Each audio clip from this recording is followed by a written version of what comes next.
Thanks for talking.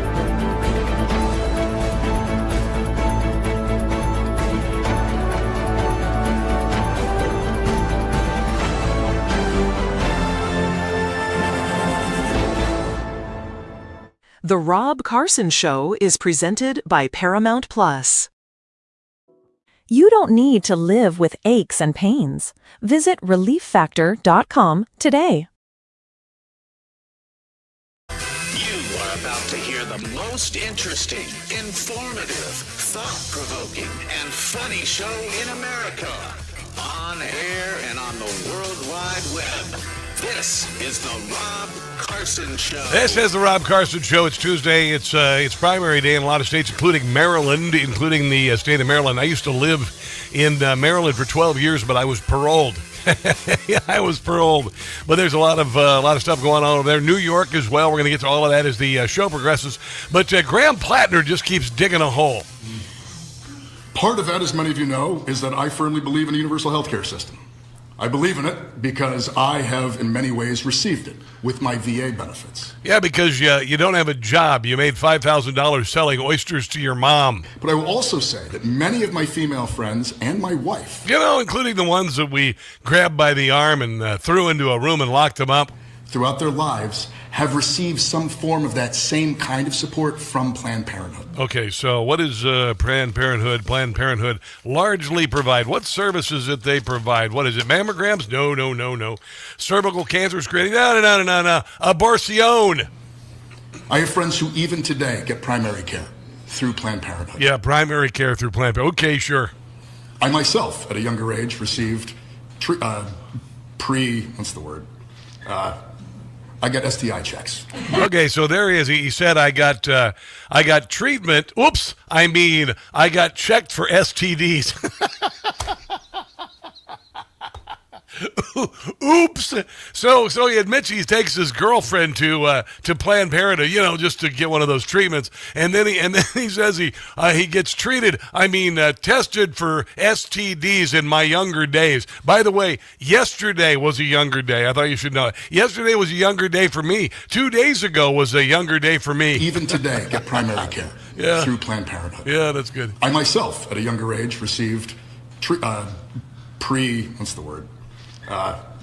I got STI checks. at the Portland. Nervous laughter there as he exposes that he's been treated for STDs at Planned Parenthood. Yeah, that's a good way. Ooh, boy, that's a good way to start. Do you know any guys who've been treated at Planned Parenthood for STDs? Anybody out there know a man treated for a sexually transmitted disease? Oh my God in heaven! Wow. This is the best. This is the best that the main Democrat Party could come up with. My God, I got to hear this again. This is just too spectacular. Throughout their lives, have received some form of that same kind of support from Planned Parenthood. It's just support. It's just subortion. Support. I have friends who even today get primary care through Planned Parenthood. Yeah, sure. Everybody goes to Planned Parenthood for primary abortion, care for primary care. I myself, at a younger age, received Treat. I got STI checks. Yeah. at the Portland. There you go. The Portland Planned Parenthood. What a great guy. What a great guy. You definitely want to have him on your Kick profile. You definitely want to send him a little instant message because he's taken girls to Planned Parenthood, for their primary care, and he's gone there to get his STD treatment. That's your Democrat Party. My God in heaven. Here's some more about Graham. He obviously has presented himself as an oyster farmer. But then the financial disclosures come out, and it shows that. I wonder if he's being metaphorical about that. Is there a word on Kick that you say you're an oyster farmer? It means something else. His income comes from disability, and that the oyster farm that he works on doesn't really make much money, and often is supplying his mom's restaurant. Yeah. You also have that. He introduced himself as a working class Mainer. He, at one point went to Hotchkiss prep school. He said that he got a $200,000 loan from the VA for his first house. Then it comes out that actually His dad loaned him the money. Yeah, and James Tallarico, his mom and he share a checking account at age 37. Yeah, I mean that's common that your mom and you at age 37 share a checking account, right? I mean, these are the men of the Democrat Party. Wow, just wow. And the Democrat Party, of course, is leaning into socialism. I laughed out loud when Kamala Harris got absolutely destroyed in the 2024 election, because generally you learn something from defeat. You recognize that didn't resonate so well, and you work to fix it. The Democrat Party has doubled down on all of it, on absolutely all of it, and I'm grateful to God for it. By the way, I'm quite grateful that the Democrat Party is leaning into socialism, and they're winning these little elections in New York and in Seattle, and by the way, more businesses are leaving Seattle. Seattle's a ghost town. Minneapolis is a ghost town. 45% of downtown businesses are empty, and New York City is going to be a ghost town as well, and there are more socialists on the ballot there, these Democrat socialists. They think they really got it going, man. They think they're going to take over the country. It's like Lenin's ghost is guiding them and whatever. And I mean, go for it. Good luck. We won't be ruled by it, you see, you morons, because whenever you win in places like New York, whenever you win in places like California, whenever you win in places like Seattle, people leave. So they think that they're somehow going to do some, national takeover of the government with a kind of governance that nobody wants. Good luck with that. But here's Harry Inton with the Democrat Party, being clueless enough to decide to bed down with an ideology that left 100 million people in body pits last century. When we talk about democratic socialists, how are they viewed inside the Democrat? We're democratic socialists. It's not you like murder the Jews socialist. It's not like the socialism that starved hundreds of millions of people or tens of millions of people. It's democratic socialism, and it's not anti-Semitism. It's anti-Zionism. I mean, we hate the Jews just as much, but it's anti-Zionism now. Democratic Party. Yeah. And I do believe the last time they combined socialism and anti-Semitism, it did not end very well in Germany. You mentioned New York, you mentioned Vermont. Obviously, there's the D.C. mayor. We've seen it in Pennsylvania as well. The Democratic Socialists seem to be doing considerably better than they used to be. Yeah. And they have the chance to knock off, in fact, Democratic because the Democrat Party is full of idiots. Incumbents in Congress. Yeah. And part of the reason for that, why we're seeing these Democratic Socialists having such good chances or outright winning nominations, because they don't teach history in school anymore, and a bunch of young people don't realize that socialism has caused so much death and starvation. Take a look here. Net favorability among Dems. Democratic Socialists of America, look at that. A plus 17-point net favorability. Yeah, and they also still wear masks when they go to the grocery store. Favorability rating on Democrats. That is actually better. That is better than how congressional Democrats are viewed by Democrats at just plus 4 points. So no wonder that Democratic Socialists have such a good chance, because simply put, they are a better brand at this point than Democrats in Congress. Yeah, because Democrats in Congress are nothing more than a bunch of haters. They just hate Donald Trump. They have no plan for the future. You ask them about what your plan for the economy is, no plan whatsoever. What your plan for Iraq is, or Iran is, no plan whatsoever. It's just that, Donald Trump is doing it wrong, right? Everything Donald Trump does is wrong, even though he closed the southern border, even though the economy's kicking butt, inflation is flat, manufacturing is coming back to America, 7 peace deals around the Middle East. Right now, a peace deal happening in Iran. Iran no longer killing people around the world, using their terrorist proxies to murder people around the world. I can go on and on and on, but everything's bad. Everything's bad. The murder rate, by the way, lowest since 1900. The murder rate, the lowest since 1900. In cities where Donald Trump has brought in the National Guard, particularly Washington, D.C., crime is down about anywhere from 40 to 60%.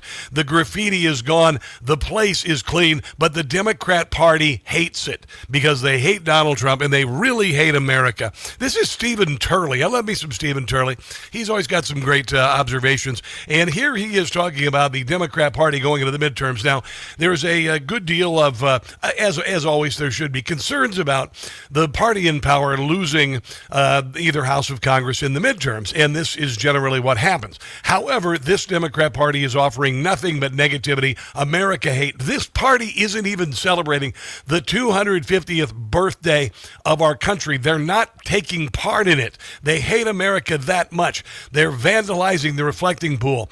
They are, hating the fact that people have come here from around the world to go to the World Cup, and they're loving America. And they're sitting there with their arms crossed, and people like Joy Reid are saying, I don't know any of my black friends who are celebrating July 4th. It's because all of your damn black friends are a bunch of New York Times readers, Wall Street Journal readers. They have no connection to anyone. You're an elitist who doesn't have a job. That said, here is Stephen Turley with the projection about the midterm elections because the Democrats suck so much. Congressional generic ballot, and the results are frankly a political disaster for Democrats. Now, back in February, YouGov had the Democrats. Now, go with the socialism thing. It'll really resonate in the 250th anniversary of our birth with all the patriotism and everything. Up by 7 points on the generic ballot. Good, but not great. No. 7's okay. We've seen them up 13, 15 points before. Okay. So 7 is okay. By May, that lead had shrunk to 5 points. Uh-oh. Now, as of this week, the Democrats are up by only 2. Which means the Republicans are actually ahead by 6 to 10. Democrats 46, Republicans 44. That's a 5-point swing toward Republicans. Yeah, the American people love that UFC fight, man. They thought it was the coolest damn thing in the world. And they love the fact that Americans are singing the national anthem overwhelmingly at stadiums where soccer games are happening all over the country. They love it. In just 4 months. Yeah. And it's not just the Economist YouGov. It's happening across the board. YouGov, NBC, Marquette, Ipsos. Across the entire polling universe, the trend is identical. The Democrats' lead is collapsing, and it's collapsing fast. We're seeing it particularly among Latinos. According to YouGov, Hispanic voters just weeks ago favored Democrats by 21 points going into the midterm. Now, as of today, that lead has dropped to 4. Yeah, there you go. So, as I always say, because Republicans always freak out, Rob, don't take anything for granted. Oh, my God, everybody's going to die. Yes, I know that. But as I have told you before, we are going to vote in this midterm. We are going to beat the Democrats in this midterm. We are not battle weary. We are battle hardened, and we are not about to give up our country and allow the Democrats to do the same crap they did during Donald Trump's first administration. All right, we got a lot of great stuff coming up, including news on the reflecting pool. If you damage the reflecting pool, Donald Trump now has made it official. You could face up to 10 years in federal prison. Caroline Leavitt is back from maternity leave, and she is kicking butt. We've got that coming up. This is the Rob Carson Show.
right here on WCBM.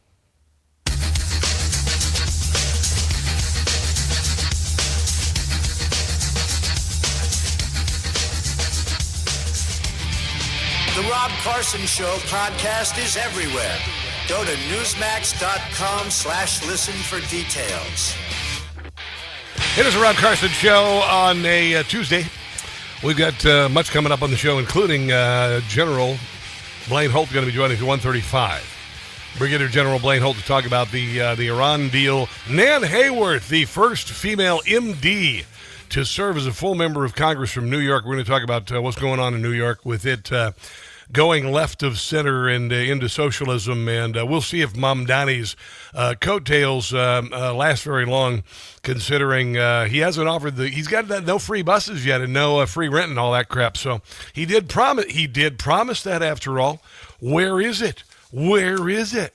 This is kind of interesting, and I've been talking about how Joe Biden's economy spending out of control destroyed the lives of so many people, caused the dollar to shrink in value. I mentioned a number of different things. You know, I sold cars for a while, and I say that 55,000 is the new 35,000. It's worse than that, actually. It's worse than that. When I left car sales, it was around 2019-ish, and you could buy a nicely equipped Toyota Highlander, probably like, mid-range for about $36,000. It's $56,000 now, and if you want it fully loaded, it's $65,000.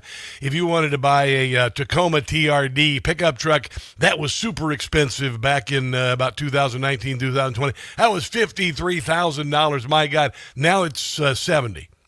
Now it's 73. If you wanted a if you wanted like a 1794 Tundra, that was super expensive back then. It was $58,000. It's $95,000 now. And the price of a home, are you ready? Are you ready for this? The income you need to afford a median priced home has nearly doubled since 2020. And it ain't because of Donald Trump. It's all because of Joe Biden. New report on the U.S. housing sector finds that activity remains subdued through the first part of the year as high costs suppress demands. Joint Center for Housing Studies at Harvard University released its State of the Housing thing. Sales of homes remain largely unchanged, and the rate of growth of home ownership households declined by half and caused home ownership rates to decline for the second straight year. This because existing home prices have risen 54% since 2020, stand at 5 times the median income. Remember when it was 2.5 times your income as the house you could afford. 2.5 times your income was the house you could afford. And I bought a number of houses. But right now it is insane. Economic uncertainty has weighed on housing demands. Employment growth from slowing from gain of 1.5 million to 116 in 2020. Blah blah blah blah blah.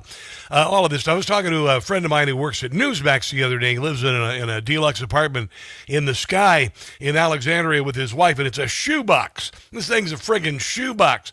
You know what a little 2-bedroom shoebox costs here? And if you live in New York, you're not going to say that much. $3,400.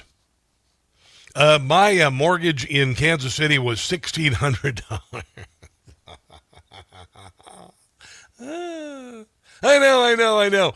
My my rent is $1,000 more than that for a 1-bedroom. I think it's maybe 600 square feet. It's wow. I know. It's stupid. I should have just gotten the Airstream trailer and lived down by the Potomac River. The report said median prices for new and existing homes are both over $400,000.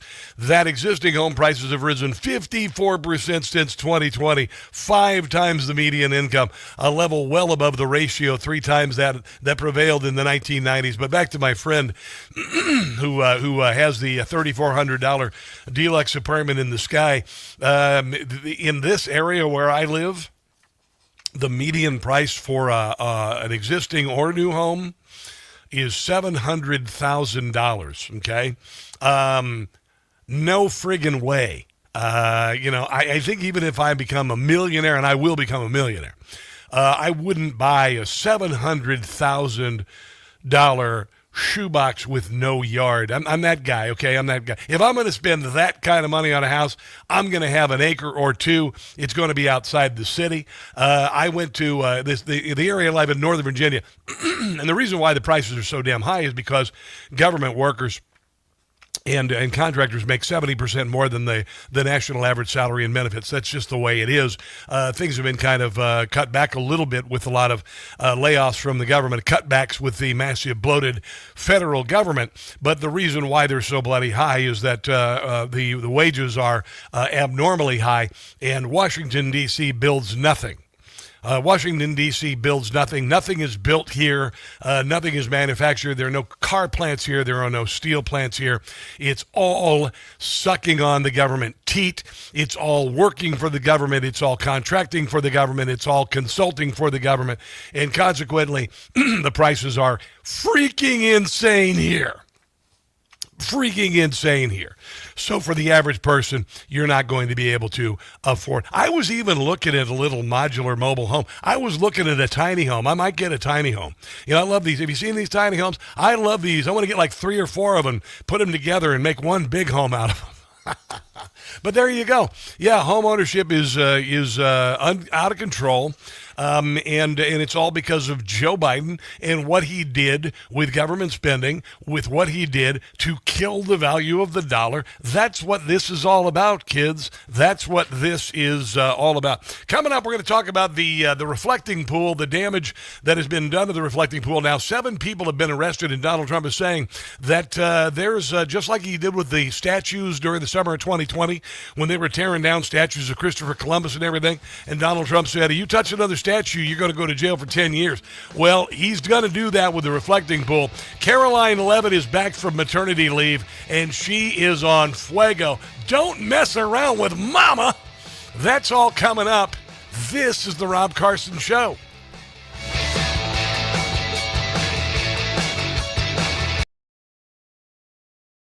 The Rob Carson Show is presented by Paramount Plus. The Agency. All episodes now streaming on Paramount Plus. In a world of espionage, truth is a moving target, and every decision carries a dangerous consequence. This new mission explores what it means to live as a double agent, twice the lies, twice the risk. The lines between ally and enemy blur like never before, and survival depends on trusting no one. Starring Michael Fassbender, Jeffrey Wright, Jodie Turner-Smith, and Richard Gere. Don't miss The Agency. All episodes now streaming on Paramount Plus.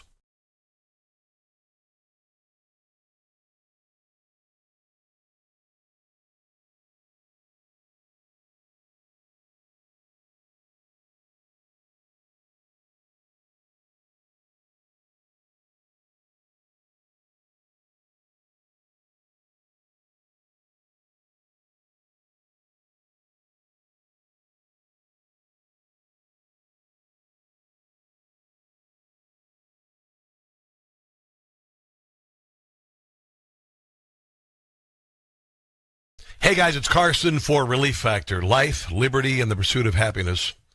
Those words weren't written for history books. They were written for you. But it's hard to pursue happiness when pain is a part of your everyday life. Relief Factor was created to help people address inflammation, one of the most common causes of ongoing aches and pains from aging, overexertion, and daily living. It's a 100% drug-free, research-based formula that works through multiple metabolic pathways to support comfort and mobility.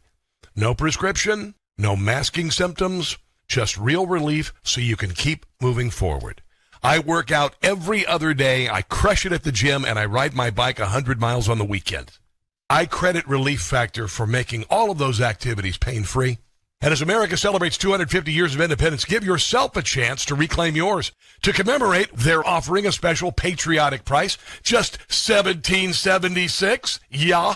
So you can pursue your happiness being pain-free. Your $17.76 3-week quick start is ready for you. Visit ReliefFactor.com or call 800-4-RELIEF. That's ReliefFactor.com or 800-4-RELIEF.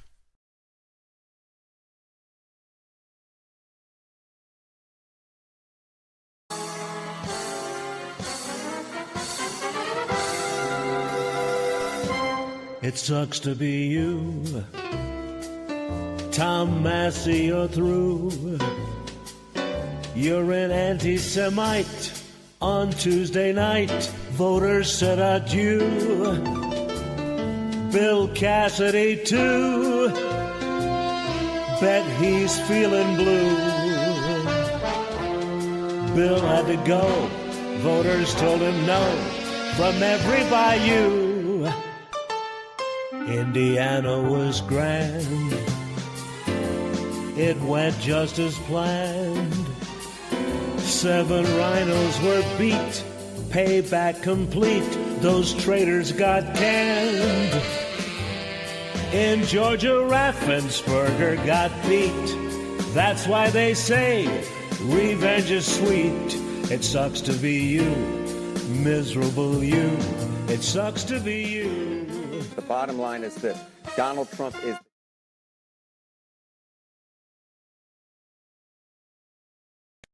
Hey guys, it's Rob Carson for Ghost Bed. I love my Ghost Bed. Do you really want another summer like last summer, barely sleeping because you were too hot all night? People blame summer heat for bad sleep when it really may be their mattress trapping heat. And if you're already sleep hot, summer only makes it worse. That's exactly why I switched to Ghost Bed. Ghost Bed keeps you cool all night. No waking up sweaty, tossing and turning, or throwing the covers off at 2 a.m. Cooling tech is built into every mattress. It's not some expensive upgrade you have to pay extra for. Hot sleepers are some of Ghost Bed's happiest customers. Read the reviews. Incredible support. Less stiffness, deeper sleep, more rested mornings. Ghost Bed gives you 101 nights to try it at home. You can sleep on it all summer long and feel the difference yourself. How many more summers are you going to waste on bad sleep? Ghost Bed is offering my audience an extra 10% off. With financing, some Ghost Beds come out to around $1 a day. Go to ghostbed.com/Carson. Use the promo code Carson. That's ghostbed.com/Carson. Promo code Carson.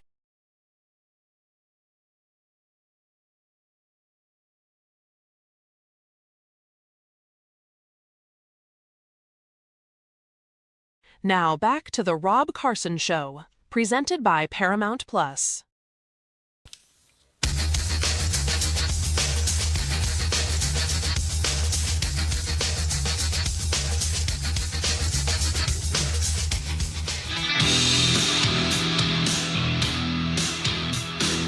Tuesday edition of the Rob Carson Show. I'm thinking about going down to the kickoff of the National State Fair tonight.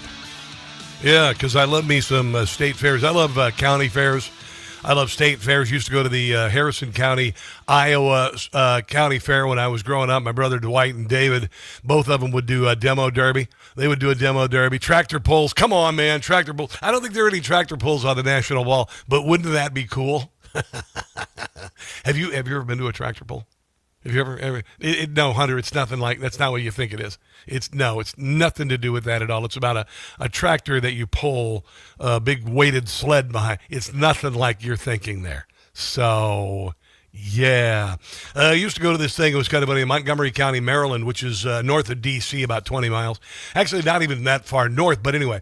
Montgomery County, they have this county fair, and it's like now it's all suburban now. And so you get like homeboys, and you get gang members and soccer moms and farmers, and it's a weird juxtaposition. It used to be great. I imagine it probably sucks now because Montgomery County has descended into the pits of hell because of Democrat leadership there. Literally a mall that was closed when I lived there 12 years ago is still closed with fencing around it covered with graffiti. And they sell fruit out of pickup trucks near the elementary school my kids went, like it's Tijuana.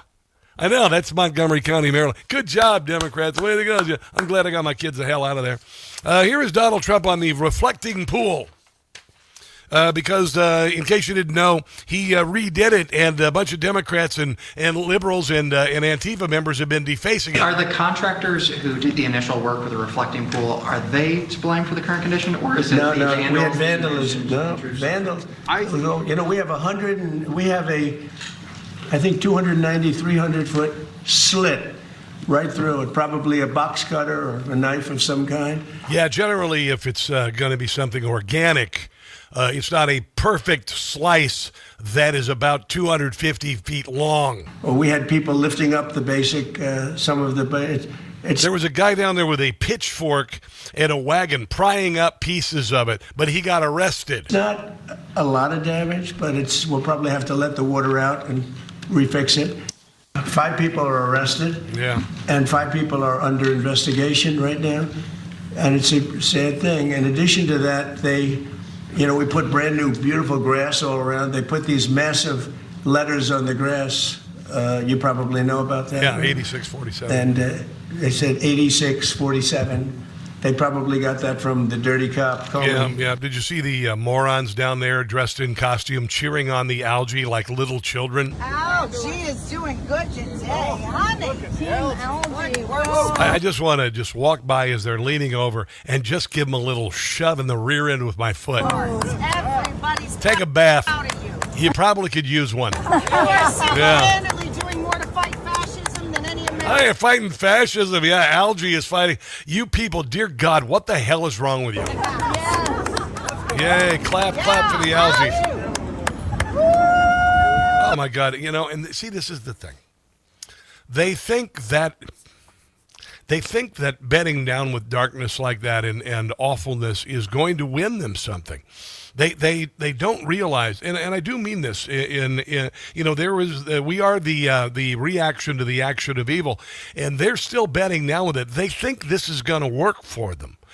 Those No Kings protests, the burning of the Teslas, and the vandalism of Tesla dealerships, and the protests terrifying Jewish people in New York City and on campus. They think that's going to win them the midterms. I mean, wow. Okay, go for it. Bed down with socialism. See what that gets you in the midterms. In the 250th anniversary of our birth, where most of us are very proud of the country we live in. Go with that. Please, whatever you do, go with that. Caroline Leavitt is back. She's back from maternity leave, by the way. Oh, and by the way, Donald Trump says that people who he says, remember, there is a 10-year prison sentence for destruction, like of the reflecting pool, or even the attempted destruction of such things, which will be fully enforced. So there you go. That's what I was hoping for. 10-year prison sentence if you destroy federal property just to be a D word for Richard because you hate Donald Trump. There you go. Go to jail. Think about that for a while. Let it ruin your entire life. I hope it's worth it. Here is the Caroline Leavitt back from maternity leave talking about the arrests. Imaginary problem? No, it is not. It's a very real problem. In fact, I spoke with the National Park Service just before joining the show. They now have 17 police reports that have been filed in just the matter of a few days. There's actually been 6 arrests. This is what toddlers do. This is what children do. The reflecting pool, where again, these deranged individuals, many of them longtime donors to the Democrat Party. Oh, imagine that. Imagine that. Many of them longtime donors to Democrats, because this is your Democrat Party. To Barack Obama, to Act Blue, yeah, that have been vandalizing and desecrating our federal monument, one of the most beautiful monuments. Think about that. Think about how awful that is, that people, because Donald Trump is the president, would go down and destroy the reflecting pool, a sacred monument between the Lincoln Memorial and the Washington Monument, where Martin Luther King Jr. delivered his I Have a Dream speech, his iconic I Have a Dream speech. And these little a-holes are cheering on the algae and vandalizing that.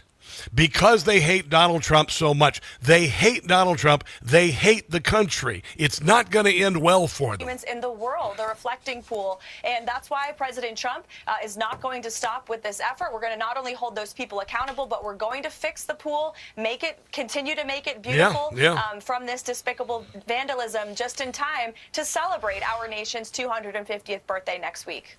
Yeah. Okay. So, and by the way, somebody just mentioned Dookie Bear on Rumble said that you ought to take one of those fart spray, right into the fan motor of these people who are wearing these inflatable frog costumes. They wear these idiotic frog costumes, or they do the dancing frogs. If you can get some of that fart spray, I think they sell it at the dollar store, and just spray it in the fan as they're doing that, and then just walk away. I think that would be. Although I doubt they would notice the smell because they're they're Democrats and they're Antifa members. They don't bathe very often. Here's a little bit more from the Caroline Levitt back talking about the reflecting pool vandals. Is obviously the news of the day, and it is completely ridiculous. It's unbelievable to see these people, these deranged leftists, in algae costumes with Team Algae on their backs. What does that even mean? They're children. Only the Democrats could hate beautifying our nation's capital and making it a symbol of pride again. But think about what a dark and awful human being you must be to love, or I should say hate, that Donald Trump has made all of the fountains in Washington, D.C. beautiful again. They're no longer latrines for the homeless. He's gotten rid of all of the homeless encampments. He's gotten rid of the graffiti. He has made it safe and wonderful. People are out and about having picnics in DuPont Circle rather than watching homeless people with shopping carts they've stolen full of garbage. And the Democrats hate that and want to return to that. And by the way, they preside over that in places like Los Angeles and in places like Seattle. This is what the American people elected President Trump to do. He made this promise to them on the campaign trail that he was going to make our nation's capital both safe and beautiful again, and it is a promise. And the Democrats absolutely hate it because Donald Trump is the president. It's the same goes with Iran. They would rather have the Iranian women continue in bondage, being murdered for showing their hair, than Donald Trump getting credit for bringing peace to the Middle East and ending the terror of the Iranian state. That he has kept. With respect to safety,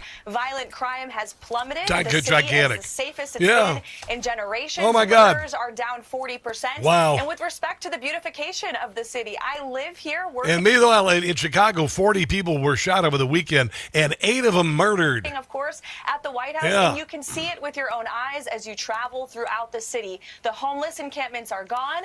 You see the parks are cleaned up. The president has restored more than 120 monuments across the city. The National Park Service has used more than 150 tons of material to clean up the potholes that everybody needs. And I don't know about you and your audience, but this is the type of work that I want to see our tax dollars going towards, making our nation's capital and our instead of leering centers in Minneapolis and whatnot. Let's take a break and come back. This is the Rob Carson Show.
WCBM.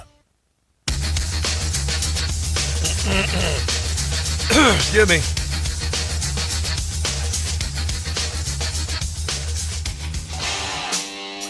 Correspondent Bill Malugin stating that in a 6-3 decision, SCOTUS rules that DHS can strip green card holders and lawful permanent residents of their legal status if they leave the country and travel abroad while they are facing criminal charges, even if they are just pending and not convicted yet. So a little bit more information from... Okay, so a lot of stuff coming out of the Supreme Court today, and I'm doing my level best to keep up on all of this with regard to what it means essentially, but DHS can strip green card holders, lawful permanent residents of their legal status if they leave their country while they're facing criminal charges, because that would almost sound like they were trying to flee, right? Right? There you go. So maybe this will, maybe kind of lead the way to denaturalizing and deporting people who come here and break our laws and get indicted, and et cetera. Hopefully this will be a nice sign for the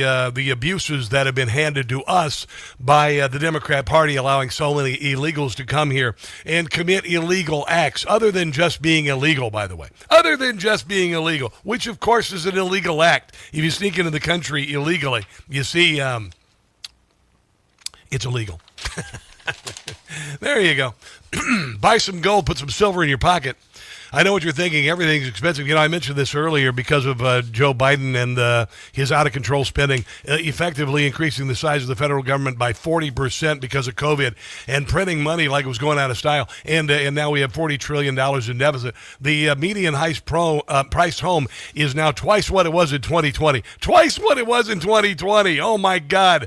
The median price for new and existing homes are both over $400,000, and that has increased 54% since 2020. So maybe, I don't know, you might consider investing your money since it's not worth as much. All right, how about gold? Gold 10 years ago was $1,200. Now it's $4,500. It went up to $5,600 earlier this year. It's giving you a little breathing room. Maybe it's time you invested in gold with Birch Gold. You've been thinking about a company to do it with. Go with the company that I put my money in. I wouldn't steer you wrong, okay? If they were losing my money, if I felt like getting screwed, do you think I'd get on the air and say, oh, yeah, Birch Gold, go with Birch Gold?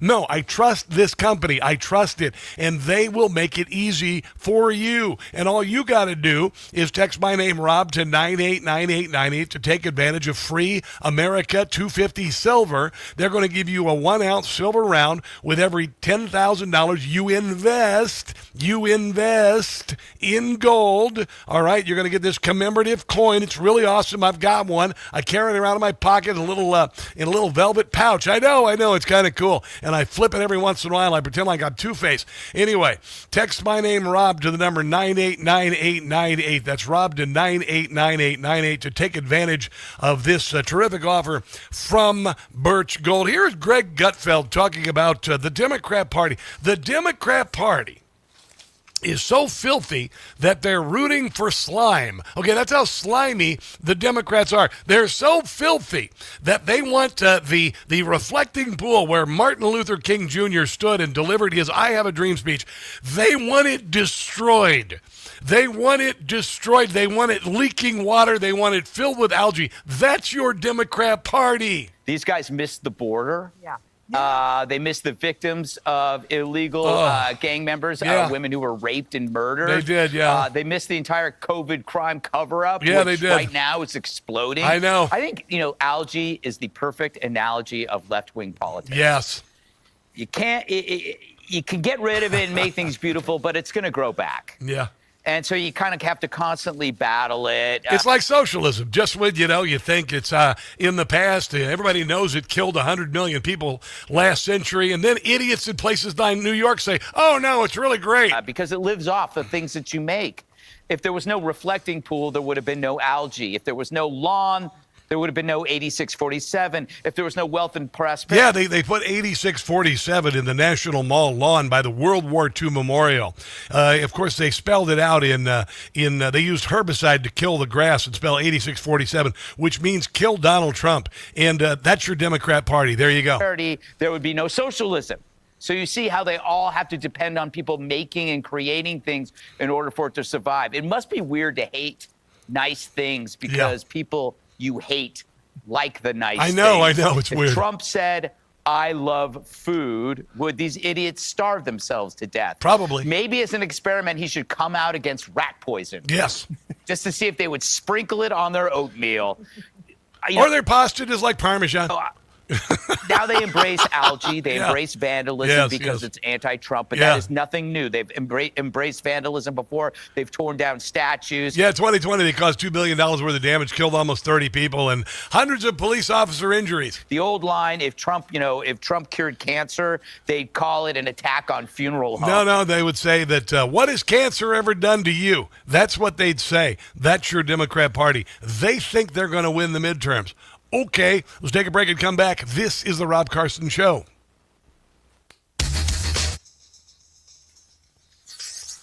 Hello. How are you? Let me grab something here real quick. Caroline Levitt. Hold on. I got to get something real quick here. I hope you don't mind. Who's watching? Who is watching here? What's trending on Twitter? 6.5 billion. Huh. All right. Let's go over to Dookie Bear. Hello, Dookie Bear. What's going on today? How are you? You carry your challenge coin, not gold or silver, where we go. Yeah, I got a bunch of challenge coins. They are precious. They are sitting on a little sideboard that I have in my living room. Saw an article stating gold be up to 6,000 soon. Oh, it'll be higher than that, I think, anyway, but that's just me. Rob deserves a lot more, like 40, let's go. Yeah, we need more likes in the chat. You're right. You're 100% right. We got to get this going. Yeah, let's move over to YouTube. Rita in Tennessee, hello. Michelle Pierpoint. Hello. How you doing, Michelle Pierpoint? Haven't seen you there before. Scott Davies. Merlin Wizard. Haven't seen you in there in a while. Thanks for chiming in today. Bruce Radford. Hello. If you add copper sulfate to green water, it'll turn blue. Oh, I didn't know that. Kind of makes sense, though. Ooh, here we are. Let's see who's watching on Facebook. How about... They are not. Stop lying about vandalism. David Carson, you're an idiot. I want to go ahead and just say, I'm going to let it lie. I'll let you guys go after David Carson, you buffoon who's living under a rock. I'm not lying. I don't lie, David Carson, whoever you are. I've never seen you there before, but you're a typical troll. All right, here we go.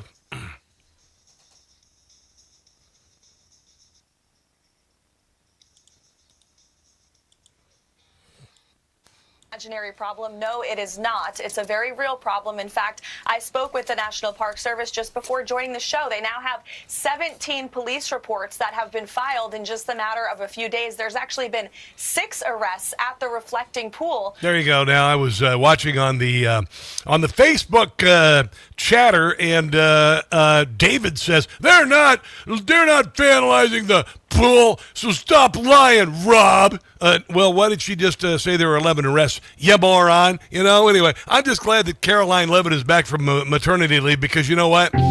She kicks butt. 3,500 arrests ICE has made so far. How many have a criminal record versus those who are just in the country illegally? All of them, because they illegally broke our nation's laws and therefore they are criminals. Oh, yeah. She's no KJP. Jim Gossett.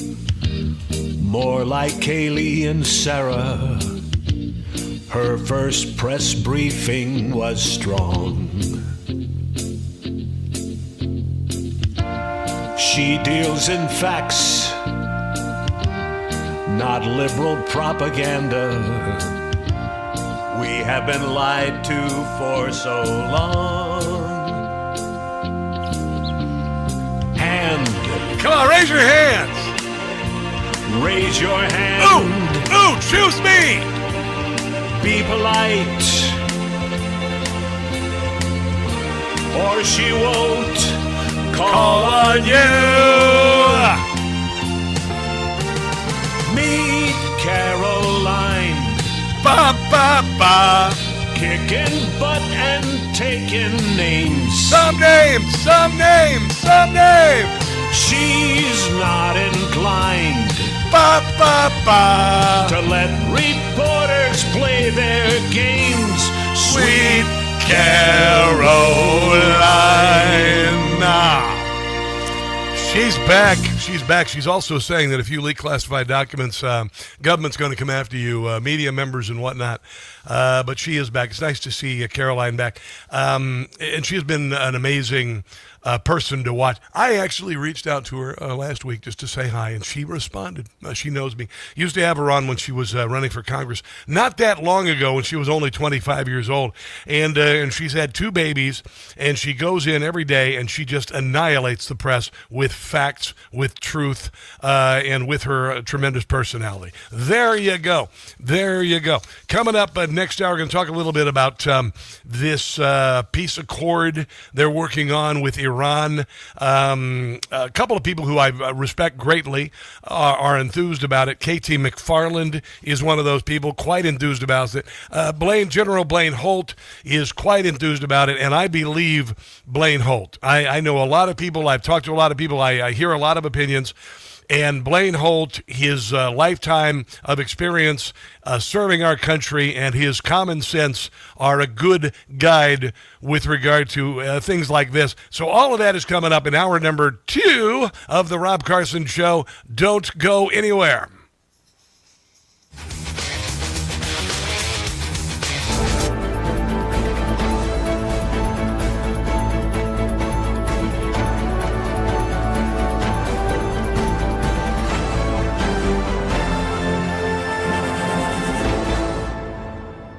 The Rob Carson Show is presented by Paramount Plus. You don't need to live with aches and pains. Visit relieffactor.com today. The Agency. All episodes now streaming on Paramount Plus. In a world of espionage, truth is a moving target, and every decision carries a dangerous consequence. This new mission explores what it means to live as a double agent. Twice the lies, twice the risk. The lines between ally and enemy blur like never before, and survival depends on trusting no one. Starring Michael Fassbender, Jeffrey Wright, Jodie Turner-Smith, and Richard Gere. Don't miss The Agency. All episodes now streaming on Paramount Plus.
So as I return a text, I had to talk to Doug Burns because we want to get him on the show tomorrow.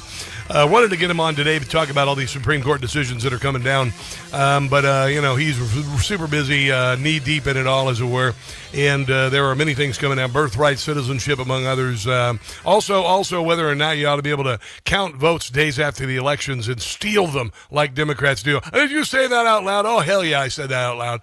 Dear God, I mean, it should be fairly obvious. It is fairly obvious that the Democrat Party cannot win elections with the issues. That's why they don't have any issues. I mean, they got plenty of issues. Don't get me wrong, mental issues, all sorts of mental health issues. Obviously. But they have no platform. They have no positivity. They don't have love. They have no love for America, among other things. They're insane. They are absolutely insane. They allowed the southern border to be open for 4 years. They allowed a virus that we paid for to spread across the country and kill millions of people and cause trillions of dollars in damage, destroy the athletic careers and the academic careers of our kids, and cause our elderly relatives to die alone. Other than that, I mean, the Democrat Party is fantastic. They're great. No, the Democrat Party is a force of darkness, and they are only getting darker. We are discovering also that the Democrat Party is a massive criminal crime family, the largest in world history. We know that as Joe Biden left office, he shoveled $60 billion out the door to his cronies, his green energy cronies. People like Stacey Abrams got $2 billion, made her into a billionaire, and she was doing this faux NGO charity bullcrap thing where she said that she was replacing gas appliances with electric appliances, and she had $100 in her account, and Joe Biden sent her $2 billion. That got nixed, by the way. But we're finding out that there are trillions of dollars in fraud happening all over the country. Medicare and Medicaid are the worst of the worst of the worst. Todd Blanche announced today that the feds have charged hundreds of defendants in recent weeks for attempting to bilk taxpayer-funded programs out of $6.5 billion. Quote from Todd Blanche, this announcement marks the greatest combined federal and state effort in combating healthcare fraud in history. These individuals participated in healthcare fraud schemes involving over $6.5 million. Just, in case you're kind of a Democrat, you don't know what the hell $1 billion is. It's 1,000 million.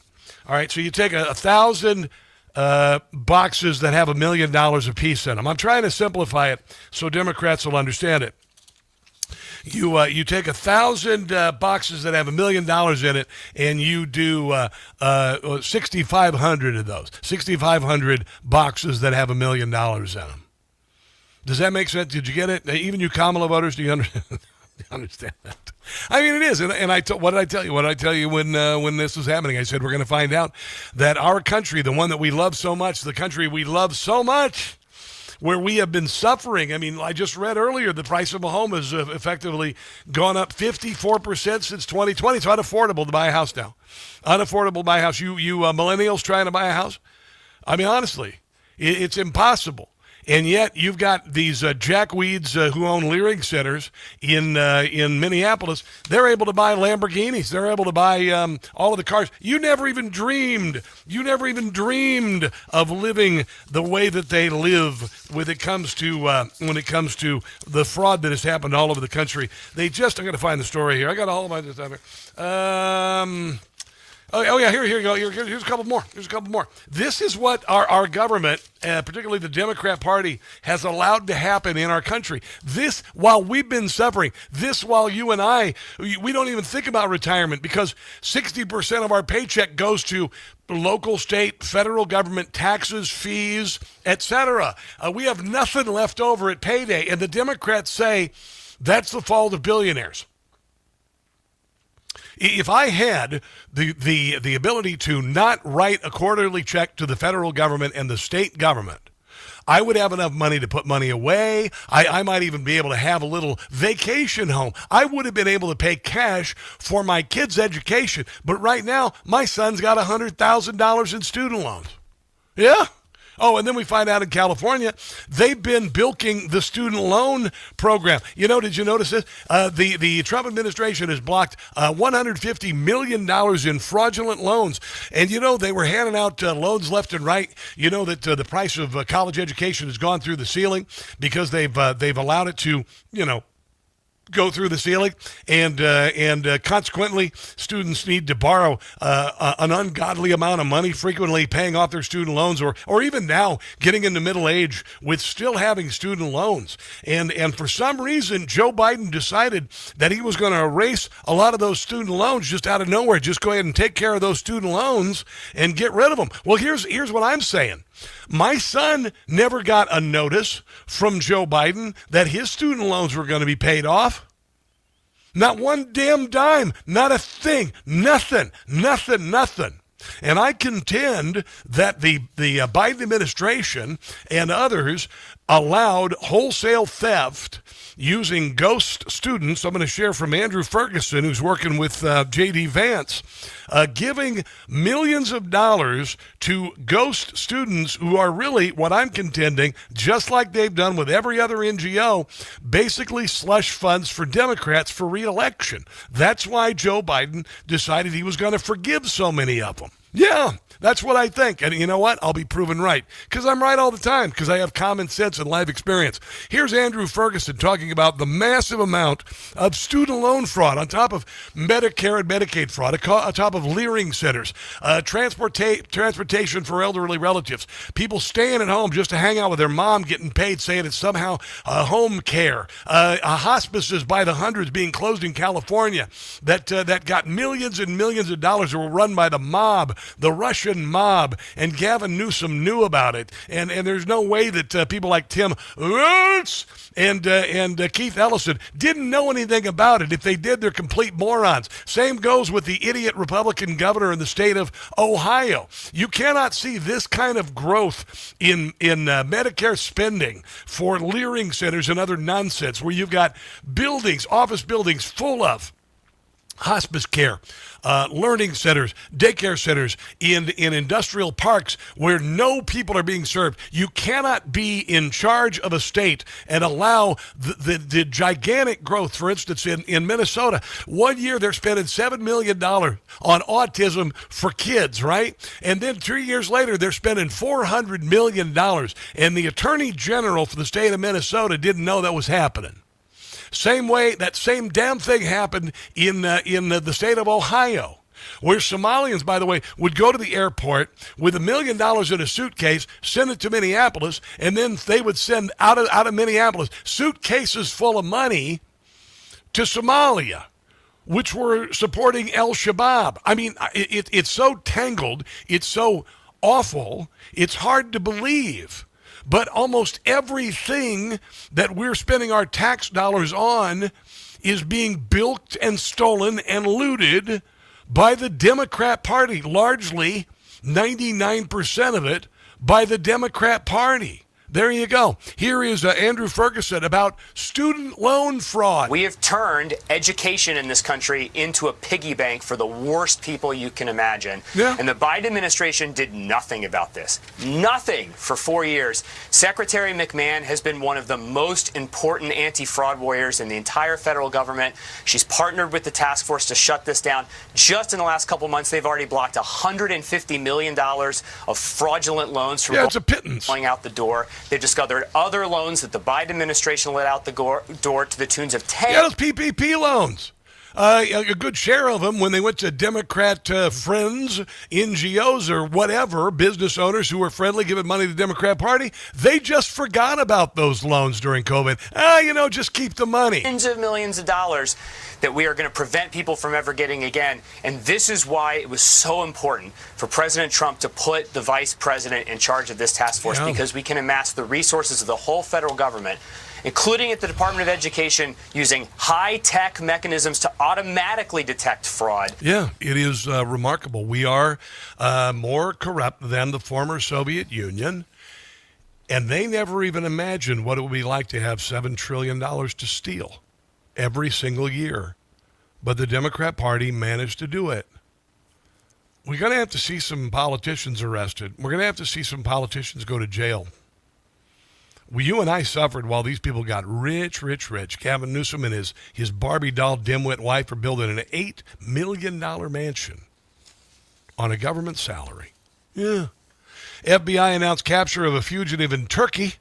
He stole $3.7 billion in Medicare fraud. Kash Patel, capture of a man in Turkey. Guy's name is Ibrahim Khaldoon Hilmi, who fled the U.S. in May of 2025, recently detained by Turkish authorities, and the FBI Critical Incident Response Group flew to that country, transported him back here. One of the biggest Medicare scams in history. $3.7 billion. That's $3.7 thousand million, Kamala voters. And then there's this, a Chicago native who ran allegedly a $1.2 billion. That's $1,200 million. Okay, healthcare fraud conspiracy targeting elderly victims on Medicare was captured in the Philippines, shipped back to the United States, becoming the second suspect, nabbed on the FBI's new most wanted fraudsters list. Herbert Leon Kimball, 60 years old, arrested in the Philippines, where he had evaded authorities for nearly 2 years. Let's hope he spends the rest of his life in prison. Let's take a break and come back. This is the Rob Carson Show.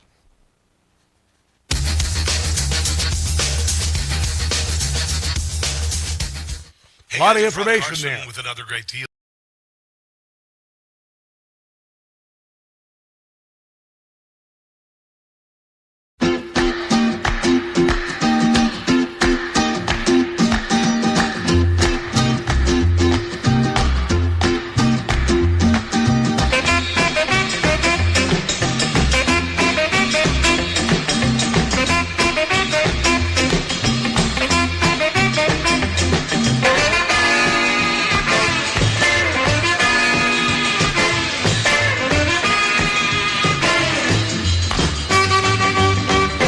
Deported.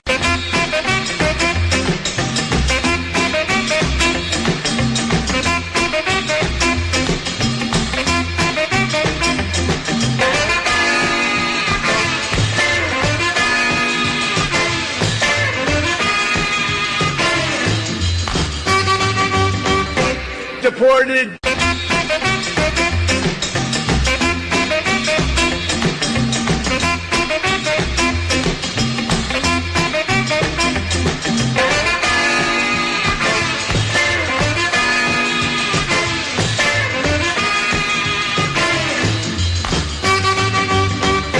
Deported.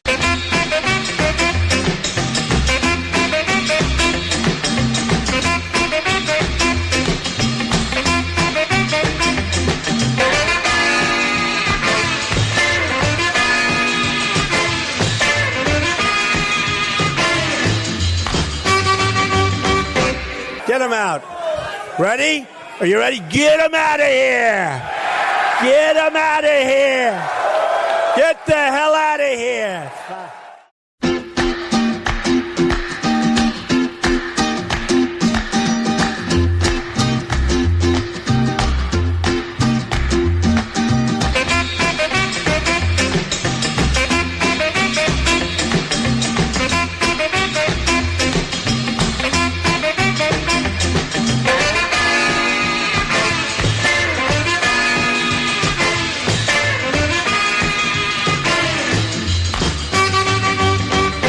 Deported.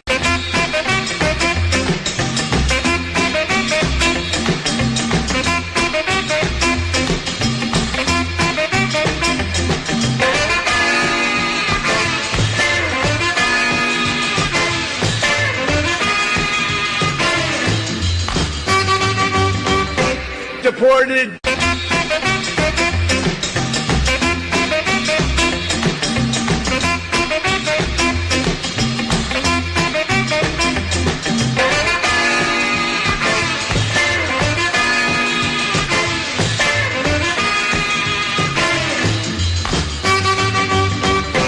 Deported.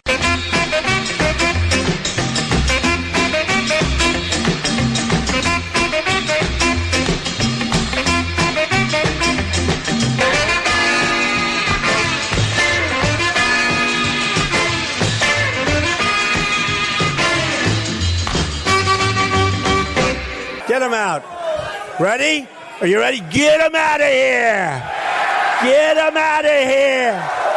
Get the hell out of here!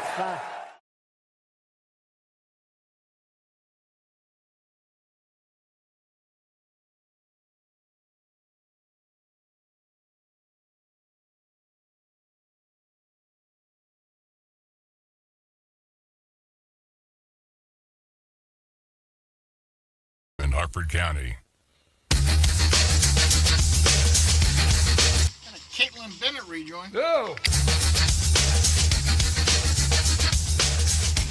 So you preferred your pronouns to be they and them. They, them. Okay. So, do you need me to explain how to use that? Nope, because I'm not going to. There you go. Yeah, man. You can take your pronouns and stick them, all right? I remember when I was living in Kansas side of Kansas City for, about 10 years. I lived there for 10 years, and my daughter came home one day and said her friend all of a sudden was they, them, and I said, nah, I'm not going to do that. I'm not going to do that. She's still a girl. I'm not going to play. And you know what? No pushback. You know why? Because I'm a man, and I asserted myself as a father, and I said, no, I'm not going to do that because it's stupid.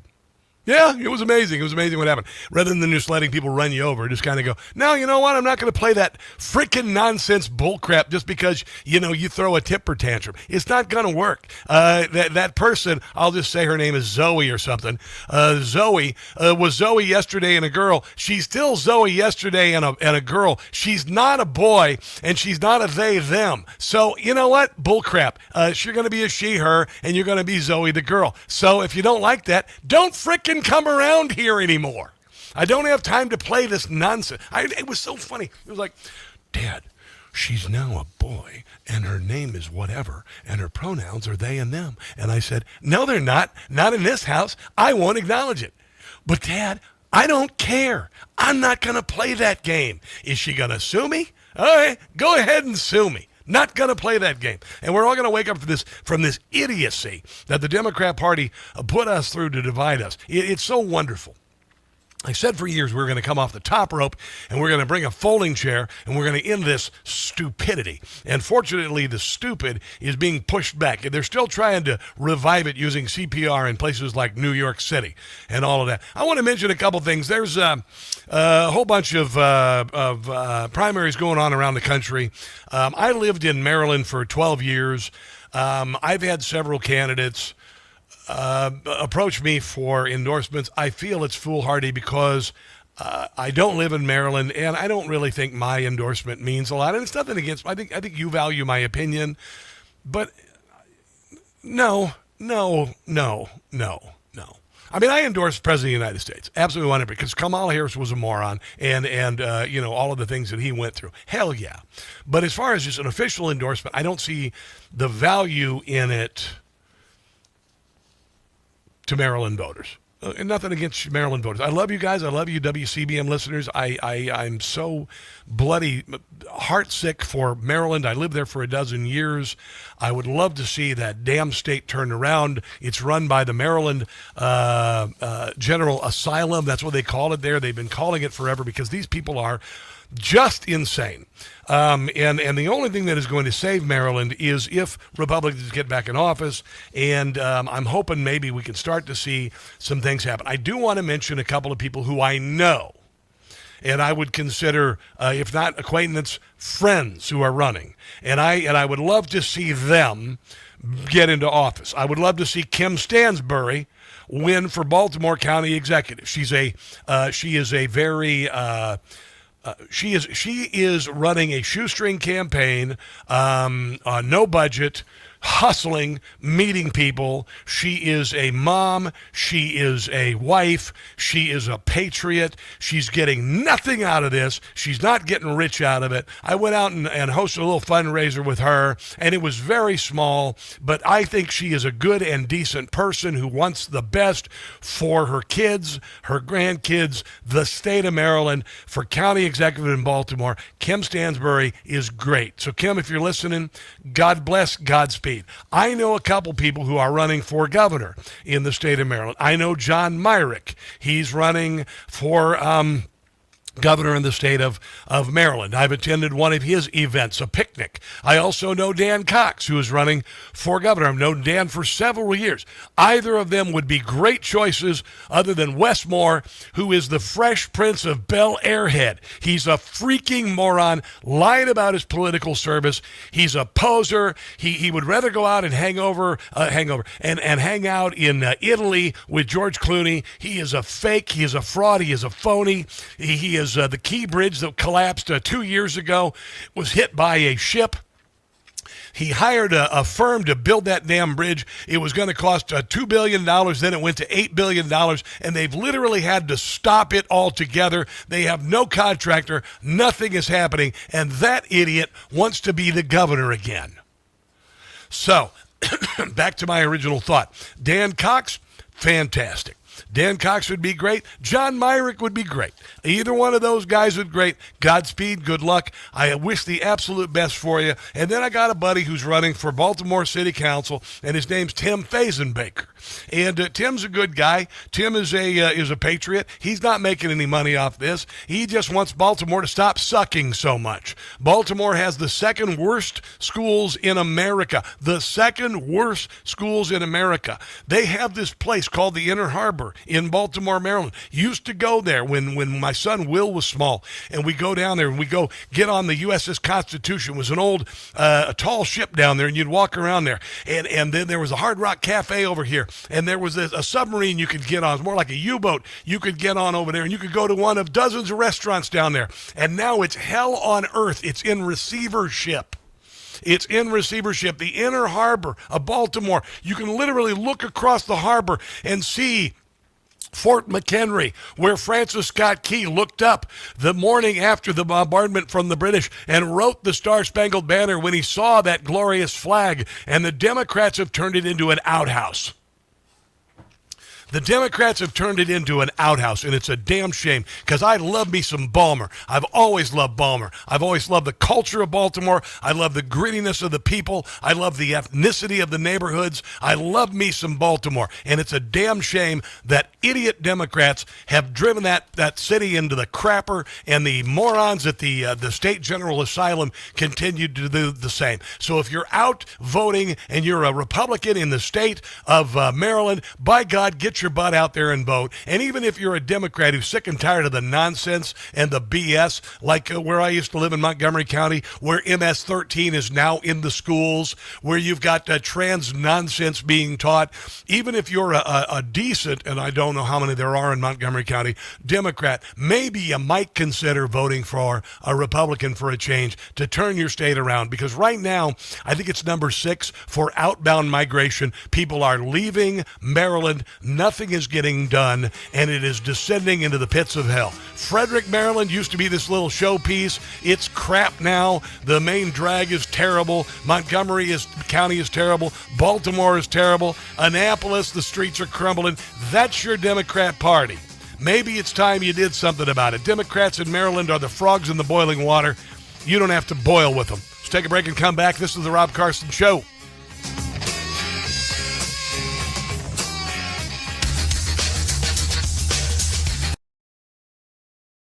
The Rob Carson Show is presented by Paramount Plus. The Agency. All episodes now streaming on Paramount Plus. In a world of espionage, truth is a moving target, and every decision carries a dangerous consequence. This new mission explores what it means to live as a double agent, twice the lies, twice the risk. The lines between ally and enemy blur like never before, and survival depends on trusting no one. Starring Michael Fassbender, Jeffrey Wright, Jodie Turner-Smith, and Richard Gere.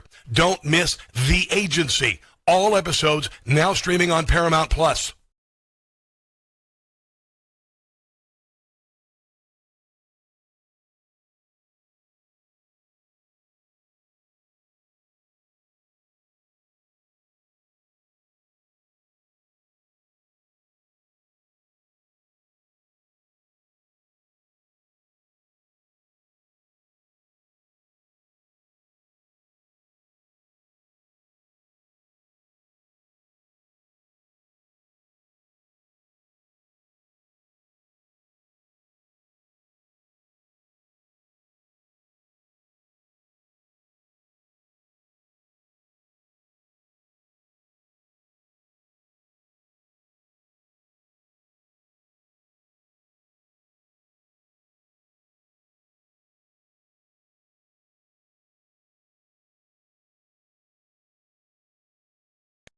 Hey guys, it's Rob Carson for Ghost Bed. I love my Ghost Bed. Do you really want another summer like last summer, barely sleeping because you were too hot all night? People blame summer heat for bad sleep when it really may be their mattress trapping heat. And if you're already sleep hot, summer only makes it worse. That's exactly why I switched to Ghost Bed. Ghost Bed keeps you cool all night. No waking up sweaty, tossing and turning, or throwing the covers off at 2 a.m. Cooling tech is built into every mattress. It's not some expensive upgrade you have to pay extra for. Hot sleepers are some of Ghost Bed's happiest customers. Read the reviews. Incredible support. Less stiffness, deeper sleep, more rested mornings. Ghost Bed gives you 101 nights to try it at home. You can sleep on it all summer long and feel the difference yourself. How many more summers are you going to waste on bad sleep? Ghost Bed is offering my audience an extra 10% off. With financing, some Ghost Beds come out to around $1 a day. Go to ghostbed.com/Carson. Use the promo code Carson. That's ghostbed.com/Carson. Promo code Carson.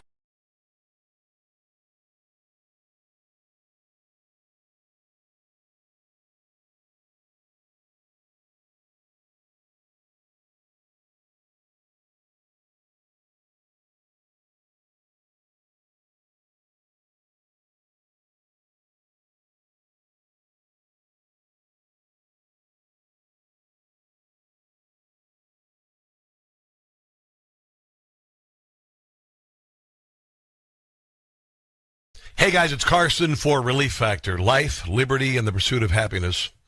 Those words weren't written for history books. They were written for you. But it's hard to pursue happiness when pain is a part of your everyday life. Relief Factor was created to help people address inflammation, one of the most common causes of ongoing aches and pains from aging, overexertion, and daily living. It's a 100% drug-free, research-based formula that works through multiple metabolic pathways to support comfort and mobility. No prescription, no masking symptoms, just real relief so you can keep moving forward. I work out every other day, I crush it at the gym, and I ride my bike 100 miles on the weekend. I credit Relief Factor for making all of those activities pain-free. And as America celebrates 250 years of independence, give yourself a chance to reclaim yours. To commemorate, they're offering a special patriotic price, just $17.76. Yeah. So you can pursue your happiness being pain-free. Your $17.76 3-week quick start is ready for you. Visit ReliefFactor.com or call 800-4-RELIEF. That's ReliefFactor.com or 800-4-RELIEF. The Agency. All episodes now streaming on Paramount+. In a world of espionage, truth is a moving target and every decision carries a dangerous consequence. This new mission explores what it means to live as a double agent, twice the lies, twice the risk. The lines between ally and enemy blur like never before, and survival depends on trusting no one. Starring Michael Fassbender, Jeffrey Wright, Jodie Turner-Smith, and Richard Gere. Don't miss The Agency. All episodes now streaming on Paramount+. Now back to the Rob Carson Show, presented by Paramount+.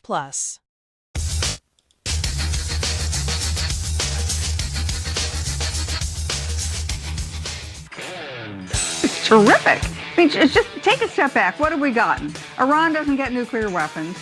The Strait is going to be reopened. We're going to have a terrific prices for oil and natural gas and gasoline at the pumps. Our economy is going to soar. And we've at the same time done something that no American president's had the guts to do, which is to stop Iran's nuclear program. And we have the ability to verify it, and we have the ability to enforce it if they cheat, which we know they'll cheat. But the sanctions regime is kept in play. We could turn that on in 5 minutes. The military is still there. The Armada is there. We could resume military operations in an hour. So I think we've got the best of all worlds. And as we walk out of it, we have a changed Middle East because we now have the Gulf Arabs in alliance with the United States and Israel. Now, last week, there were people just up in arms over this memorandum of understanding. I mean, heads were on fire last week. It was nuts. And then, Friday we heard some things. We heard that Trump was no longer going to Camp David. We heard that the Iranian president is like, we're going to continue enriching uranium, blah, blah, blah, blah. And I was like, we had just blow these mother bleepers off the face of the planet and end this nonsense. Last night I'm watching Newsmax. I see General Blaine Holt. I see this guy, Khosrow Isfahani, who last week they were on, they were butting heads like rams on the side of a mountain, and completely on the opposite side of it. And then all of a sudden last night, this guy Khosrow Isfahani was talking like this before. I'll introduce Blaine Holt in a second. Listen to this. I have absolute faith in the Iranian people, their determination for liberation, and I have absolute faith in our brothers and sisters in IDF, and I have absolute faith in the brave men and women who fight in the U.S. Army and in the intelligence services of this country. The Islamic Republic will strike again, and we will fight them to the last drop of our blood. We are not going to be defeated. Defeat for us is death of our civilization. We are going to fight back. We are going to take Iran back. So I guess what I want to ask, this is a hell of an intro. Brigadier General Blaine Holt, the host of a glorious podcast, Dangerous Intellectuals. What's happened? Well, it looks like Isfahan has joined the Blaine Holt Cool Kids Club because after all the consternation, of which I'm in the Katie McFarland Cool Kids Club at all times, yes. It happened since 2009, but the consternation over the weekend was nothing but propaganda, noise, really? rock chucking, all end of the world, and even last week you and I talked, and it was like, this is fine. This is what fine looks like. Dude. We are fighting on 5 different fronts, and we're winning. Wow. I remember, dude, it was overwhelming last week. And listen, I have some very dear friends who I respect a great. Brigitte Gabriel on the show, Matthew Faraci. Both of them were just so, and nothing against them. Because listen, I understand because we've had how many presidents in 47 years just drop the ball and watch these SOBs, grow their nuclear program or whatever. And I said, Donald Trump is not that president. And now I guess by watching last night with KT, watching Chuck DeVore, watching you, I'm like, okay, all right, well, that's you got to trust this guy. You got to trust this guy in the White House. You got to take a step back and you have to look at how the variables in the equation have been changed, courtesy of the U.S. military, courtesy of the Treasury Department and Scott Bessent, mopping up the globalist money laundering schemes. And this starts with the war on the cartels, kids. It doesn't start in the Middle East. And so Iran's cornered. They're without a military. They got 2 Ayatollahs left and a dog named Rex. They've got 5 missiles in the lockers. They've got an IRGC that's phoning it into Hezbollah, and they've got 3 civilians who don't know what to say because they're worried about catching some bullets from the last of the martyrs. And here's the 90 million Iranians who are like, it's our country. We want it back. And this is how many variables have changed that are different from when Obama was shoveling cash into business jets and sending it to them so they could stand up Hezbollah, Hamas, and the Houthis. And so those folks who are like, oh, no, well, look, we're doing it again. It's like, you're not doing anything again. We're mopping up the table. You could call it an MOU. I call it terms of surrender. And that's what has happened here. America had a complete victory in all spheres. Here is KT McFarland talking about the money train. No, because of the way they're opening the money. So we're going to be able to watch where the money goes. Cleverly, because we're now letting them sell and buy in dollars, those goes through American banks. We can see where the money goes, how much money they're getting. Before, with the shadow fleets, it was a black hole. We didn't know where the money was going. So if they say, oh, we're going to use our money to rebuild hospitals, but in fact they're going to use their money to send to Hezbollah and rebuild missiles, we'll see where that money goes. And then what do? We can shut down that whole money train just as quickly as we turned it on. No, but Trump, look, one thing we've learned about Donald Trump is that, you don't play him for a fool. If they try to cheat, if they try to be tricky on him, if they play him along, he's going to have no hesitation to go right back in and resume military operations. Okay. You can understand why, General Holt, why it's hard for us to trust. And I trust Donald Trump. I do. But there has been so much freaking bullcrap perpetrated by the United States with Iran that has allowed them to become this terrorism global superpower. Oh yeah. Well, let's redo the history. Western intelligence services put the first Shah in, and then when he wasn't playing ball with British Petroleum, he put the Ayatollah in. And so it's been a rigged deck. Lloyds of London, the globalists, the financialists at City of London have been playing both sides of all wars forever, and this is the real kingpin adversary, and President Trump knows that. And Scott Bessent, you know, a lot of people over the weekend, their eyeballs are bleeding going, oh, $300 billion of U.S. taxpayer dollars are going to Iran. Oh, no, read the fine print. Come on, kids. It's Sabiq and Mubadala, the sovereign wealth funds of the Emirates and Saudi Arabia. Well, they'll invest in infrastructure projects expecting a return on their money. That doesn't mean grift and graft. It means we're now enmeshed with your economy, so good behavior is going to have to reign through. Isn't that the whole basis of the Abraham Accords? And isn't that very different than what we've done? And also, let's look at the amount of money that Donald Trump was able to get from that region. Wasn't it Qatar that he got like trillions of dollars? And there are other countries over there that are investing. Saudi Arabia investing trillions of dollars in America. Do you think they want to? Come on, man. I mean, this is about investing. This is about doing the Marshall Plan for Iran, but expecting a little bit money in return. Oh no, we're making money on this, and the UAE quit OPEC. Are you kidding me? This means that the globalists have lost their biggest moneymaker, and the cartels have dried up their laundering as well. Look at what's happening from Colombia all the way to Tehran. It is on, shift in the global world order. Hell, we even got an Air Force One out of the deal. I mean, this is we're doing fine. Have you seen that Air Force One? That thing is so badass. Gorgeous. Oh man, I want to go on that. I want to go on that one, man. That thing is fantastic. And they got it turned around, dude.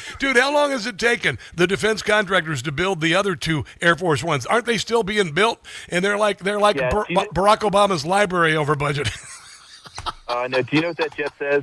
It's a visual representation of the words, I'm the boss. Hell yeah. Hell yeah. All right, we're going to continue with the General Blaine Holt on the other side of the break. This is the Rob Carson Show.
CBM.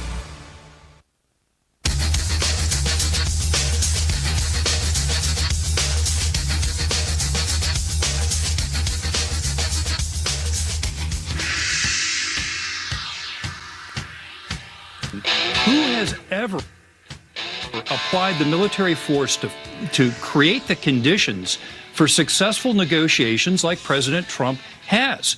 Jesse, when I was a 25-year-old Reagan appointee in the Pentagon, this is 39 years ago, I was part of a war game that looked into what we would do to open the strait when we started to escort Kuwaiti tankers. This was in the middle of the Iran-Iraq war. They were shooting at tankers. Both countries were. And I was part of a team that had a more robust response. The other team was State Department led, and they had this tit-for-tat proportional response. At the end of this simulation, Jesse, our team had 1/30 the casualties of the State Department team. Well, Reagan used our plan, and that's what turned into Operation Praying Mantis in 1988. Now, to put that into perspective, what Trump did to Iran was about 300 times the force that Reagan applied. Yeah. At the end of the day, Praying Mantis led to an end to the Iran-Iraq war and an end to the tanker war. Yeah. So I think that President Trump is really on the right path. Yeah, that is Chuck DeVore talking about what Donald Trump did to Iran versus Reagan. There's no comparison. Donald Trump took a hammer to him, destroyed their military-industrial complex. General Blaine Holt, the host of Dangerous Intellectuals podcast. What do you think about those comments, man?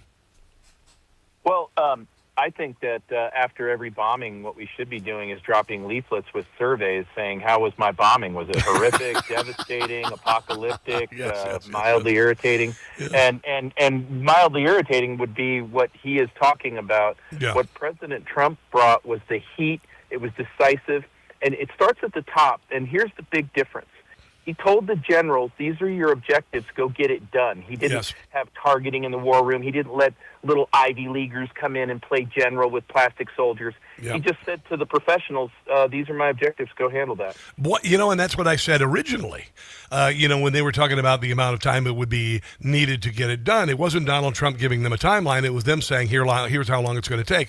And if I'm not mistaken, they originally said 6 weeks. That's how long we bombed them, with a little kick in the teeth last weekend. Go ahead. And we were told all about our American logistics problems. You had former CIA officers coming out and saying, we're out of bullets. This is why we're now in a pinch, and we've lost, and it's over.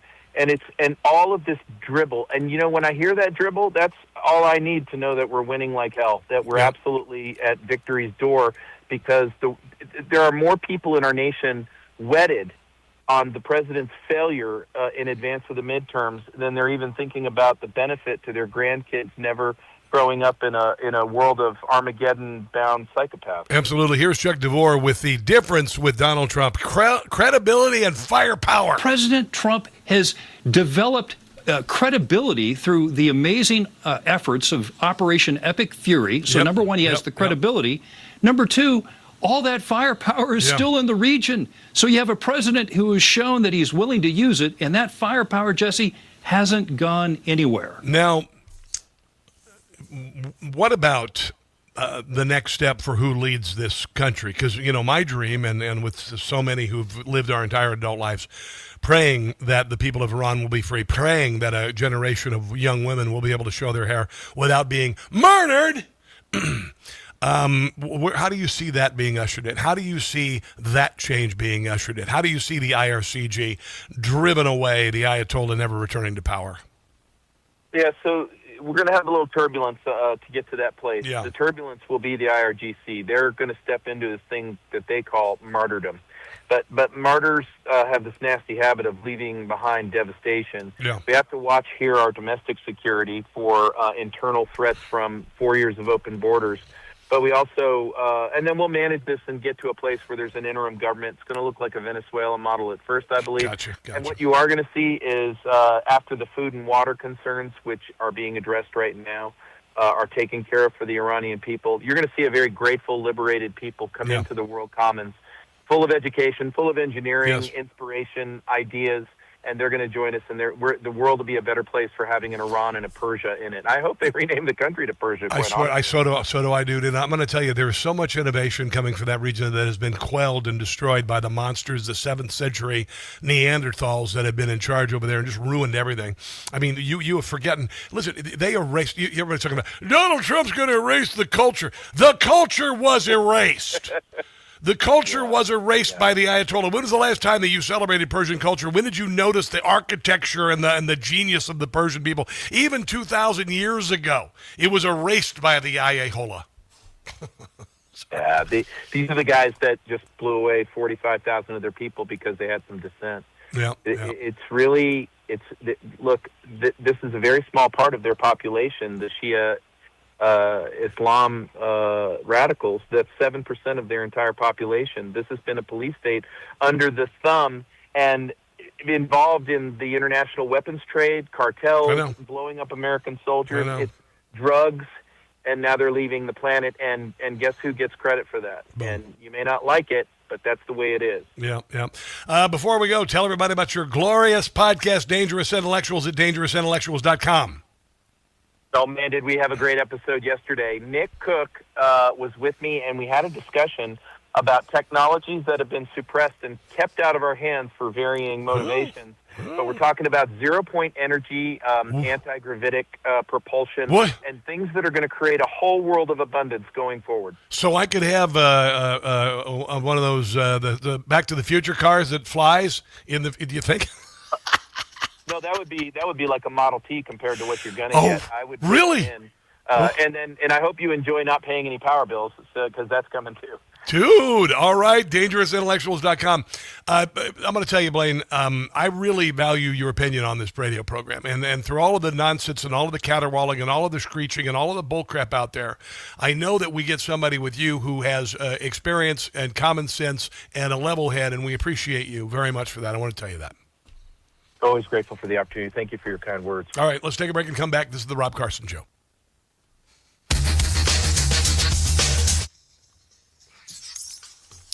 He's great, man. Hold on one second. I got to add something here.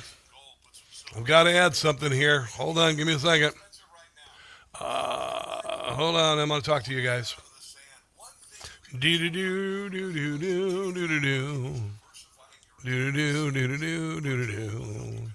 There we go. Hi. Sorry.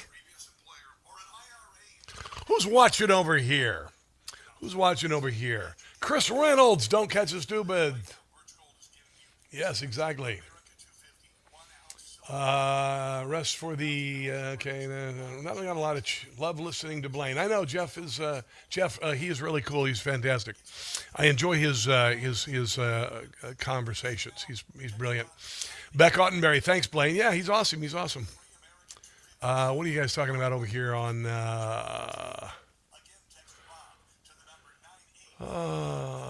Dookie Bear. Wild Bill West, all of you guys.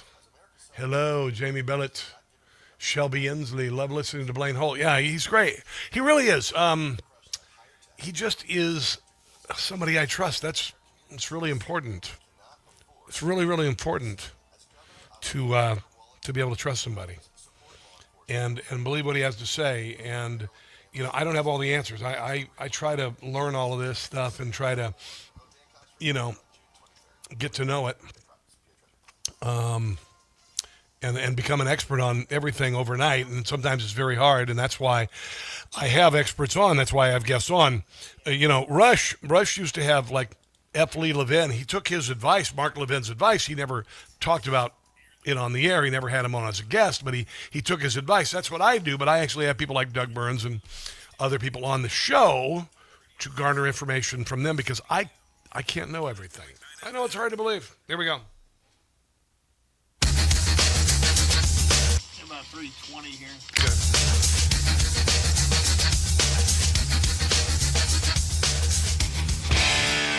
I have decided autonomously, since it is Pride Month, and because where I live they have rainbow sidewalks, because I guess that's important to gay people. Or actually, no, it's not. It's just stupid and pandering, and no adult would actually like that.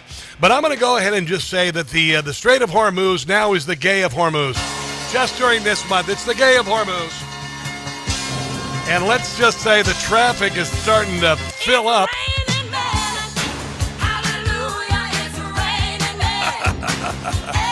Yeah, there you go. Yeah, it's going to be the Gay of Hormuz from now on during the Pride Month, because that's important. You know, that's important.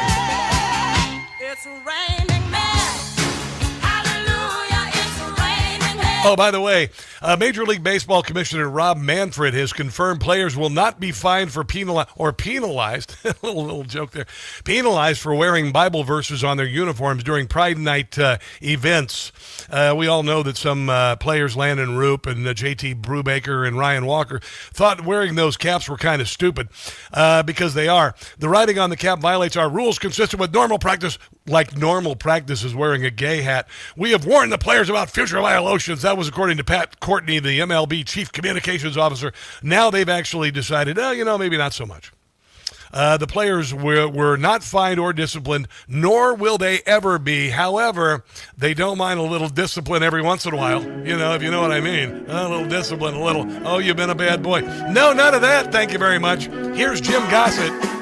June is busting out all over. It's Pride Month for all the world to see. It's so dumb. Our pride is overflowing. With arrogance we're glowing. And the media will cover it for free. Adult gays think it's stupid. June is busting out all over. It's Pride Month in case you didn't know. They just want to assimilate. You'll hear about it every minute. Prefer not to be in it. Yeah. Sorry, that's the way it's gonna go. Pride Month's busting out all over. Hey! Our tactics, they aren't very nice. Do you pitch or do you catch? Corporations we are shaming. Names will be a naming. Pony up or you will pay the price. I'm talking about the because MLB. It's June, Yeah. June. Just because it's June.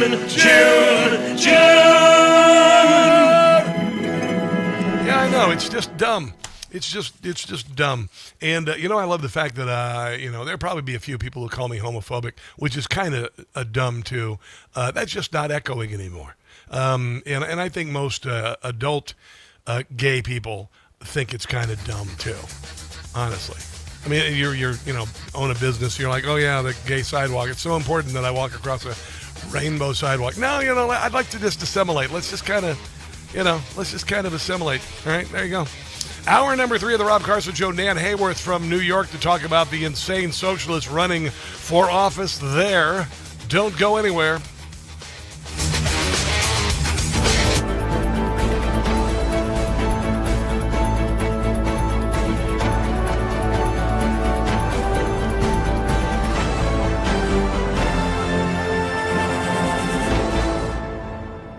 The Rob Carson Show is presented by Paramount Plus. You don't need to live with aches and pains. Visit relieffactor.com today.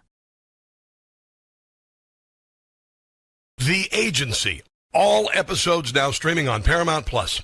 In a world of espionage, truth is a moving target and every decision carries a dangerous consequence.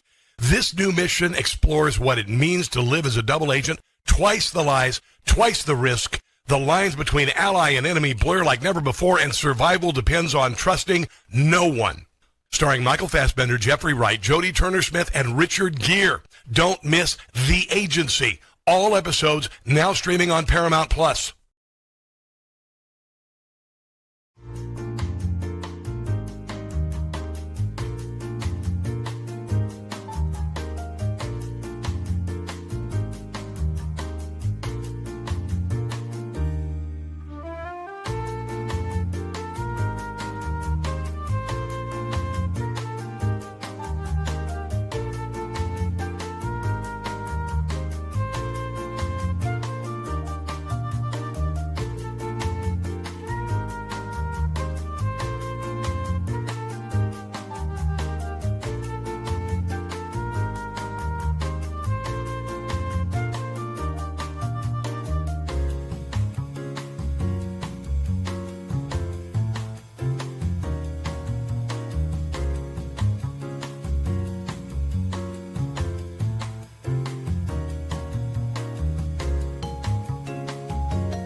called it now.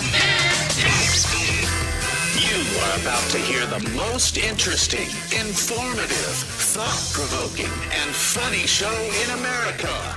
On air and on the World Wide Web. This is the Rob Carson Show. This is the Rob Carson Show, hour number 3 of the show. It's been pretty exciting thus far. Had a terrific conversation with Blaine Holt last hour about what's going on with Iran, and I think you'd really, if you didn't hear it, first of all, shame on you. Second of all, the podcast. Go to the podcast, and any of your podcast platforms, look up Rob Carson Show if you would. Spotify, and you little subscribe. There's a little bell, I guess you ding on it, and you can subscribe there and all that. But we take the radio show every day. We divide it into 3 bite-sized segments with little or no commercial interruption. And thus far, we've been able to make this the number 10. We went as high as number 10 political commentary podcast in America. So there you go. There you go. Just do that if you wouldn't mind. And listen to the Blaine Holt earlier because it was really good. And the whole darn show was pretty darn good. I mean, I put a lot of effort into this show. I do it because I love doing this, and I want to make sure we do the best show possible, and we use humor when possible. I did, by the way, in honor of Pride Month, I'm decided to take it upon myself to name the Strait of Hormuz the Gay of Hormuz this month, and I think I should be thanked by the Democrat Party for doing such an audacious move. Even though I am not a gay, I just felt it was necessary to name the Strait of Hormuz the Gay of Hormuz because, after all, it is a very tight little opening that they run a lot of traffic through. And it's, you got to keep it from getting shut down. I'm just going to say that right now. So it is now the Gay of Hormuz this month, which I'm sure might get back to the gay Ayatollah, and he'll be thrilled about it. There you go. Couple of other things going on here. I saw something interesting with regard to Pride Month. Dave Rubin the other day, he's gay, was talking about it, and I can't remember who he was talking about, but he was talking about why the radical LGBTQIA plus movement happened. And I thought this was very interesting coming from a gay man, because I'm not. The reason why it happened was because gay marriage really took away the ammunition of the left calling us homophobic. So they needed to be able to still say America's awful, homophobic, transphobic, all this, raise money off of it, still be in crisis mode all the time, after gay marriage, and everybody said, oh, yeah, go ahead and get married. We don't care. Let's just get on. Let's move on. Let's assimilate. We're cool, blah, blah, blah. So they had to come up with a new class of victims, and those, of course, became the transgendered. That's why this psyop with transgenderism. Same thing happened with the SPLC, the Southern Poverty Law Center. About 2012, the SPLC began a PSYOP. I call it 12 years of PSYOP, really kicked in 2014, where the SPLC worked with Democrats and then, of course, Joe Biden to say that white supremacy was the biggest threat that America faced. And why? What was that a response to? It was a response to a black man winning 2 presidential elections. So they needed to be able to say that America is still racist. There's still a need for the National Association for the Advancement of Liberal Socialist Black People and groups like the SPLC. And then, of course, they were able to create Charlottesville and raise tens of millions of dollars on it because America, the biggest threat in America, which was, I mean, honestly, so ridiculous. The greatest threat was white supremacy. White supremacists were only known for guest appearances on talk shows like Jerry Springer and Geraldo Rivera back in the day when he would have such panels as, I mean, literally, I remember back in the 90s, he literally had, don't be offended, he literally had a panel, midgets of the KKK.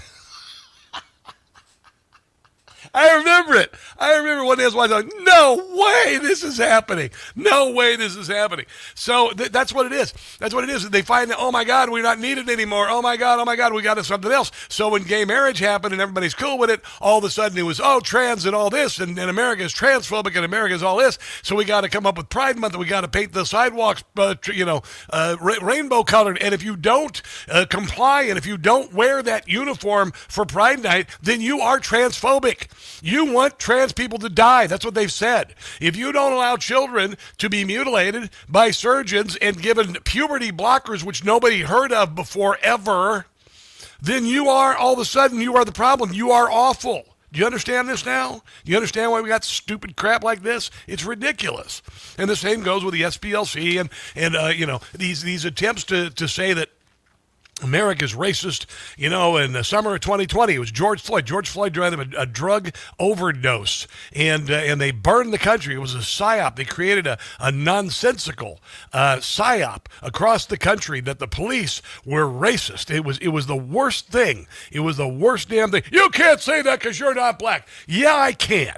Because I've been studying this for my entire career with the descent of America's inner cities because of the Democrat Party and of course the Great Society, Lyndon Johnson, and all of that. I am an expert on this. I've witnessed it. My mother, we used to have apartments for low income families, and we had the aid for dependent children, which meant that the more children you had, the more money you got from the government, but there could be no proof that there was a man in the house. That was the Great Society. That was a good share of the Great Society. So just want you to know that I'm not saying this because I don't know what I'm talking about. Because, I've been on the planet for a while, and I've learned these things, and I paid attention. And I can smell a grift when I see a grift. And the SPLC and this LGBTQIA plus nonsense, it should make sense to anybody who has common sense. There you go. And I'll also tell you, remember there was a time years and years ago where everybody stood during the national anthem. Whitney Houston delivered. She's a black woman. Did you know she's a black woman? I had no idea, right? Yeah.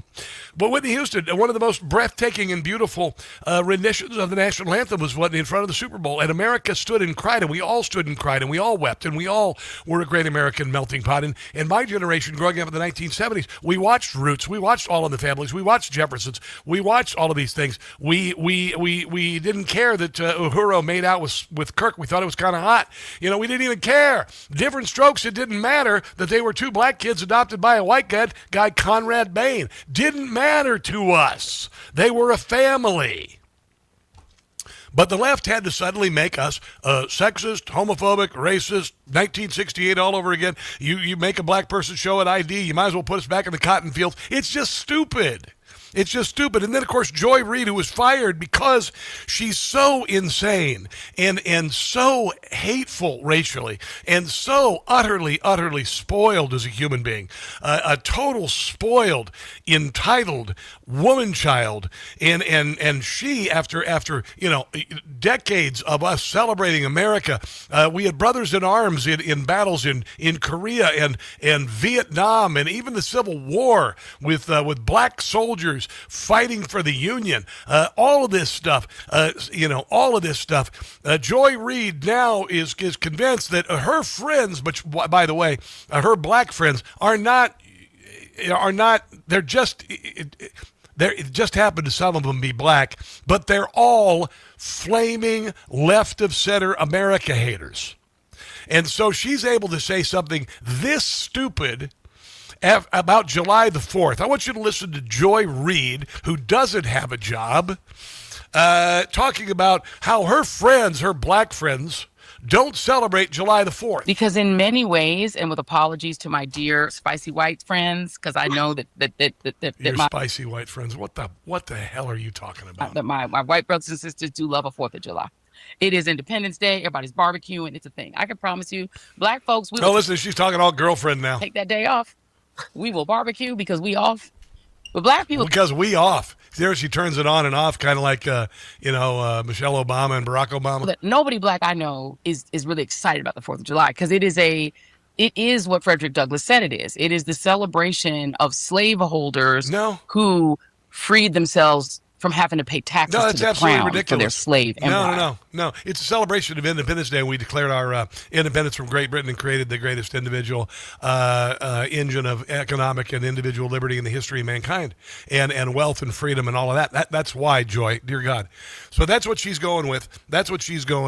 Here is Joy Reid with some of her insane racist rants, even though she says she has spicy white friends. But in America, there's a thing about both white vigilantism and white tears, particularly male white tears. Do you think your spicy white friends would like that? Really white tears in general, because that's what Karens are, right? They Karen out, and then as soon as they get caught, it's like... Liberal women are Karens. Green Waterworks. Ron DeSantis has been waging a full-scale war against the black past. It's illegal to make white people feel uncomfortable in Florida. You also have the restrictions in schools over what can be taught about race and gender for fear white children might feel bad when they find out that... You sure you have any spicy white friends? Not all white people in history were heroes. Do any of you guys trust Uncle Clarence? These Republicans are dangerous. They're dangerous to our national security because stoking that kind of soft white nationalism. Yeah, she's a terrible, terrible racist. I mean, just an awful, awful human being.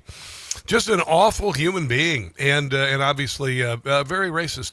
And here's one of the reasons why Joy Reid exists, because the Democrat Party hates America. How patriotic are Americans feeling this morning? With us now, CNN chief data analyst. I'm not talking about old school Democrats, the people who cried when Whitney Houston sang the national anthem and fought arm in arm with their interracial soldiers in Iraq and Afghanistan and Vietnam, etc. I'm just talking about this new generation of socialist Democrats. Always remember Lexington and Concord, people. We will always remember it here on CNC. Patriots Day versus the 4th. We know which one is more important, but the meaning of the 4th. When we ask voters about this, what do most of them say at this point? This, to me, is one of the most stunning divides that we have seen. You know, we're talking about polarization in politics. It even comes down to what you believe July 4th actually is. Like, what does July 4th mean to you? Celebrate America, friends and family time. Among Republicans, what do you see? You see the clear majority say it's a time to celebrate America, 65%.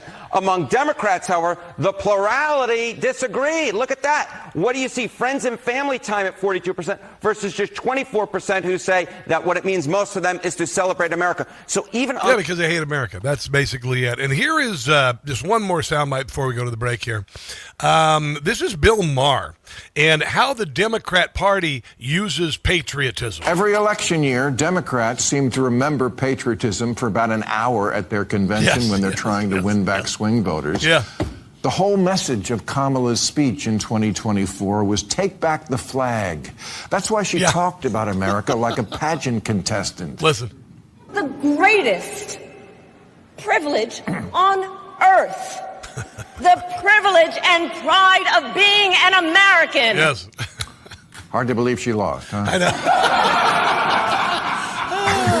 Well, you can't take back the flag in an hour if the rest of the time you treat patriotism as something vaguely embarrassing. It shouldn't be, even though we are far from perfect. Yeah, it's the 250th anniversary of our birth, and patriotic Americans are celebrating it. And if you hate America or you don't want to celebrate, don't come to the party. Let's take a break and come back. This is The Rob Carson Show.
99.9 FM in Harford County.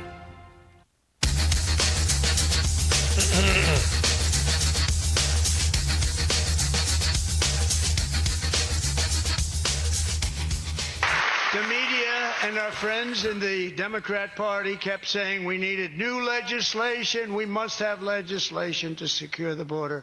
But it turned out that all we really needed was a new president. There you go.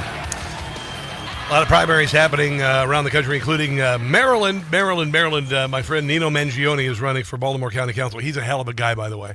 Nino Mangione is a guy who's really devoted his life to public service. I can't imagine choosing that path. His life would be a lot easier had he not done this, but he's been doing it forever. I've never heard a more devoted person. I just want to mention Nino's name because Nino is something else. I've had the opportunity to meet him and know him. He's affiliated with our glorious anchor station, WCBM, and he's amazing. Also, my friend Tim Fazenmaker is running for Baltimore County Council. I said City Council for some reason because, I get a little distracted at times, but Nino, I wish all of you guys the best as you run in the state of Maryland. Maryland needs it. I mean, Maryland needs an enema. Maryland is a friggin' mess. And it's a shame. What's really a shame about these Democrat-run states is that They are Eden, and the Democrat Party has made them hell on earth. That's just the way it is. Wes Moore is seeking the Democrat nomination for a second term for governor. He is a schnecky show. I'll just put it, he is a bleep show. An absolute joke. An absolute joke. Should never be the governor again, and I'm hoping whoever wins this primary will unseat that idiot. I mean, just a man-child, lied about his service, lied about everything. Maryland is a mess. I remember I lived in Maryland for a dozen years, and I was always told, because we paid these exorbitant high taxes, that the schools were the absolute best. And I was convinced, oh yeah, schools are the absolute best. And we moved to Kansas. Kansas has outstanding schools. And in the Olathe School District, my kids were. My daughter, who I was assured had the best education possible in elementary school, because Maryland. We get there, and I get a call or an email from the principal, I guess. Might have been I don't think it was a guidance counselor. We need to have a meeting about your daughter. And I went, okay, I know what this is about. This is about them wanting to put my daughter on ADD meds. That's what it is. They're saying the reason why she's not performing well in school is because they think she's got ADHD, and they're going to want to put her on ADHD meds. So I go to the school, go in the library. They pull me aside. Get seated in there. Principal's there. Guidance counselor is there. Teacher's there. We want to talk to you about your daughter. She is in 5th grade, but she's doing math at a 3rd grade level. She is in 5th grade, but she's reading at a 3rd grade level. Here's our plan to make her a straight A student. And they had a PowerPoint presentation showing how they were going to take her from that to grade level and above. And they did. Meanwhile, her school, they're selling fruit out of the back of trucks like it's Tijuana, right by her old school. And the mall right next to it has been closed for 10 years. The fences are down, and there's gang graffiti everywhere, and MS-13 is in the school. So there you go. That's your Democrat Party. That's what they do. Donald Trump was down by the reflecting pool today. People who have been vandalizing the reflecting pool. By the way, Democrats are saying, no, they're not. No, Donald Trump is just making it up. No, that's absolutely bullcrap. They've arrested 7 people. They have many more that they're looking at. Here is the president by the reflecting pool today. It's raining, by the way, and he says that people are going to go to jail for 10 years if they vandalize it. And I think that's great. Absolutely, I love it. Here's the president. They've arrested, I think, 6 people on the reflecting pool. So the reflecting pool looks fantastic. I just got pictures of it. It's beautiful. But somebody went in with a knife and cut it. They cut it up good. And then they cut a 350-foot slip in the form of lots of little slips. Real horrible stuff. And they destroyed the grass. We put a brand new big load of grass out there and they destroyed it. So it's all being fixed. But it's a shame. So I understand 5 or 6 people are arrested. The Interior Department can refer to you on that. And I hear they have 6 people under investigation. Yeah, I love it. 10 years in jail for you. Bye-bye. Hope you enjoyed. You ruined your life, you moron. By the way, breaking, a U.S. appeals court has just allowed the Trump administration to expedite the removal of illegals from our country. The 2-1 ruling affirms illegals anywhere in the U.S. can be removed without seeing an immigration judge if they've been in the U.S. for less than 2 years before their arrest. This policy used to be used in the immediate vicinity of the U.S. border. Now it is nationwide. Bye-bye. If you came here illegally, bye-bye. Let's take a break. Dan Hayworth from the great state, well, formerly great state of New York. Hopefully we'll be great again. Don't go anywhere. The Rob Carson Show is presented by Paramount Plus. The Agency. All episodes now streaming on Paramount Plus. In a world of espionage, truth is a moving target and every decision carries a dangerous consequence. This new mission explores what it means to live as a double agent, twice the lies, twice the risk. The lines between ally and enemy blur like never before, and survival depends on trusting no one. Starring Michael Fassbender, Jeffrey Wright, Jodie Turner-Smith, and Richard Gere. Don't miss The Agency. All episodes now streaming on Paramount Plus.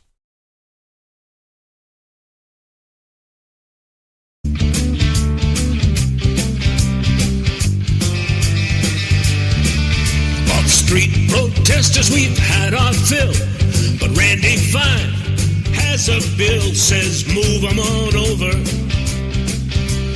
run them all over, run over protesters blocking all our roads. The thump bill is what it's called. I'm sure the left will be appalled, but move them on over. Run them all over. Step on the gas if they won't step aside. Sure, it might leave a dent, but make them a hood ornament. Run them all over. Thump them all over. If they block our streets, they'll get what they deserve.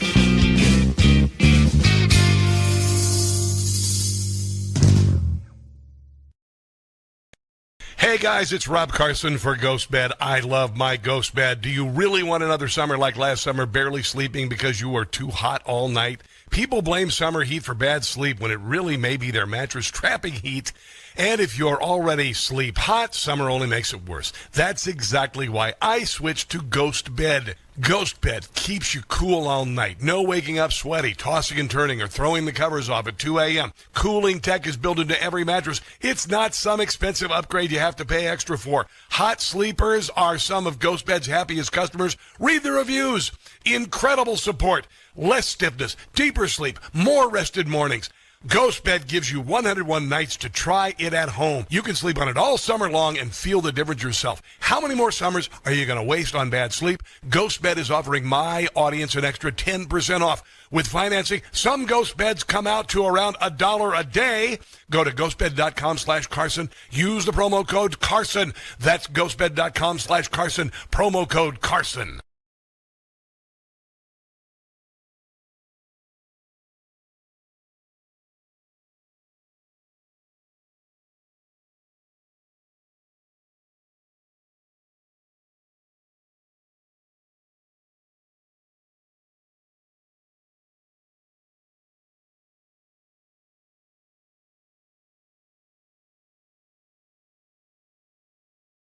For 250 years, Americans have believed in one powerful idea, that we were meant to live free.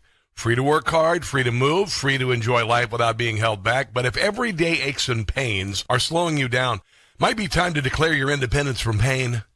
I take Relief Factor. There's a reason why at my age I'm able to crush it at the gym and ride 30 miles on a mountain bike on Saturday mornings. Relief Factor. It's 100% drug-free, research-based formula designed to help your body fight inflammation, one of the root causes of pain. It's not a quick fix or a temporary mask. It works from inside out at the source. Relief Factor was created so people could get back to living life on their terms, walking, working, exercising, enjoying the moments that matter. This year, as we celebrate 250 years of American independence, take a stand for your own freedom. To commemorate, they're offering a special patriotic price, just $17.76. Yeah, your $17.76 3-week quick start is ready for you. Visit relieffactor.com or call 800-4-RELIEF. Relieffactor.com or 800-4-RELIEF.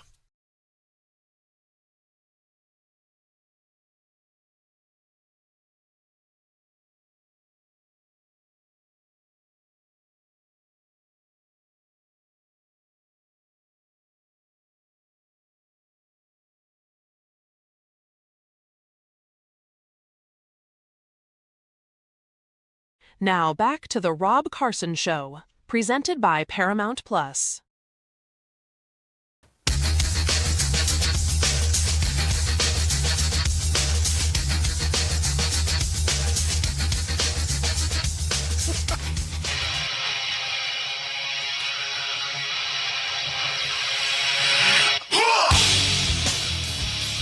It is the Rob Carson Show. You need to kill the music on the feed, whoever is doing that. I wanted to play a soundbite to introduce the thing. Little insider baseball there, I apologize. The guys who are monitoring the feed, if you would, kill the feed so I can use it to produce the radio program properly. Yeah, you're still doing it, not paying attention. That's okay. We'll introduce Nan Hayworth because she's amazing. And honestly, any setup would never properly introduce her. And she is on the Newsmax hotline. Hello, Nan Hayworth, first female MD to serve a full term as a member of Congress from New York. How are you on this glorious Tuesday? Well, better for hearing your voice and for being your guest. So thank you, Rob. All right, so we've got a lot of stuff going on in the state of New York. We had Zohran Mamdani get elected, a man who's eminently unqualified to do anything. He's never really had a job in his life, but somehow he was able to become the mayor of New York. He is breaking all of the promises that he said he was going to make. He has not delivered on the free buses. He is going to build new grocery stores at like 10 times the normal rate in 3 years. He has threatened billionaires who are threatening to leave the city and take their projects. And now he's endorsing 3 more people just like him. What's going to happen? Well, it sounds as though, Rob, that certainly the betting markets, as of a couple of days ago, thought that one of the candidates, Adriano Espaillat, who is the current member of Congress from the Bronx who's being primaried, will, in fact, keep his candidacy going. But the other two, especially in now it's interesting. The turnout has been low in the primaries, certainly Democrat primaries at the very least. I've heard that from friends who are actively involved, and it's been in the news. And apparently, the thought is a lot of younger voters aren't turning out for the primary. Isn't that the opposite? Now, isn't that the opposite of what happened with Zohran Mamdani? Because you had a low turnout overall. Right. Yeah. Right. Exactly. You read my mind. We all know that, yes, Zohran Mamdani was elected in a low turnout election because his young people predominantly did turn out. But they may not have the party discipline to turn out, if you will, in a Democrat primary. And, of course, a lot of them are completely disaffected with the Democrat Party.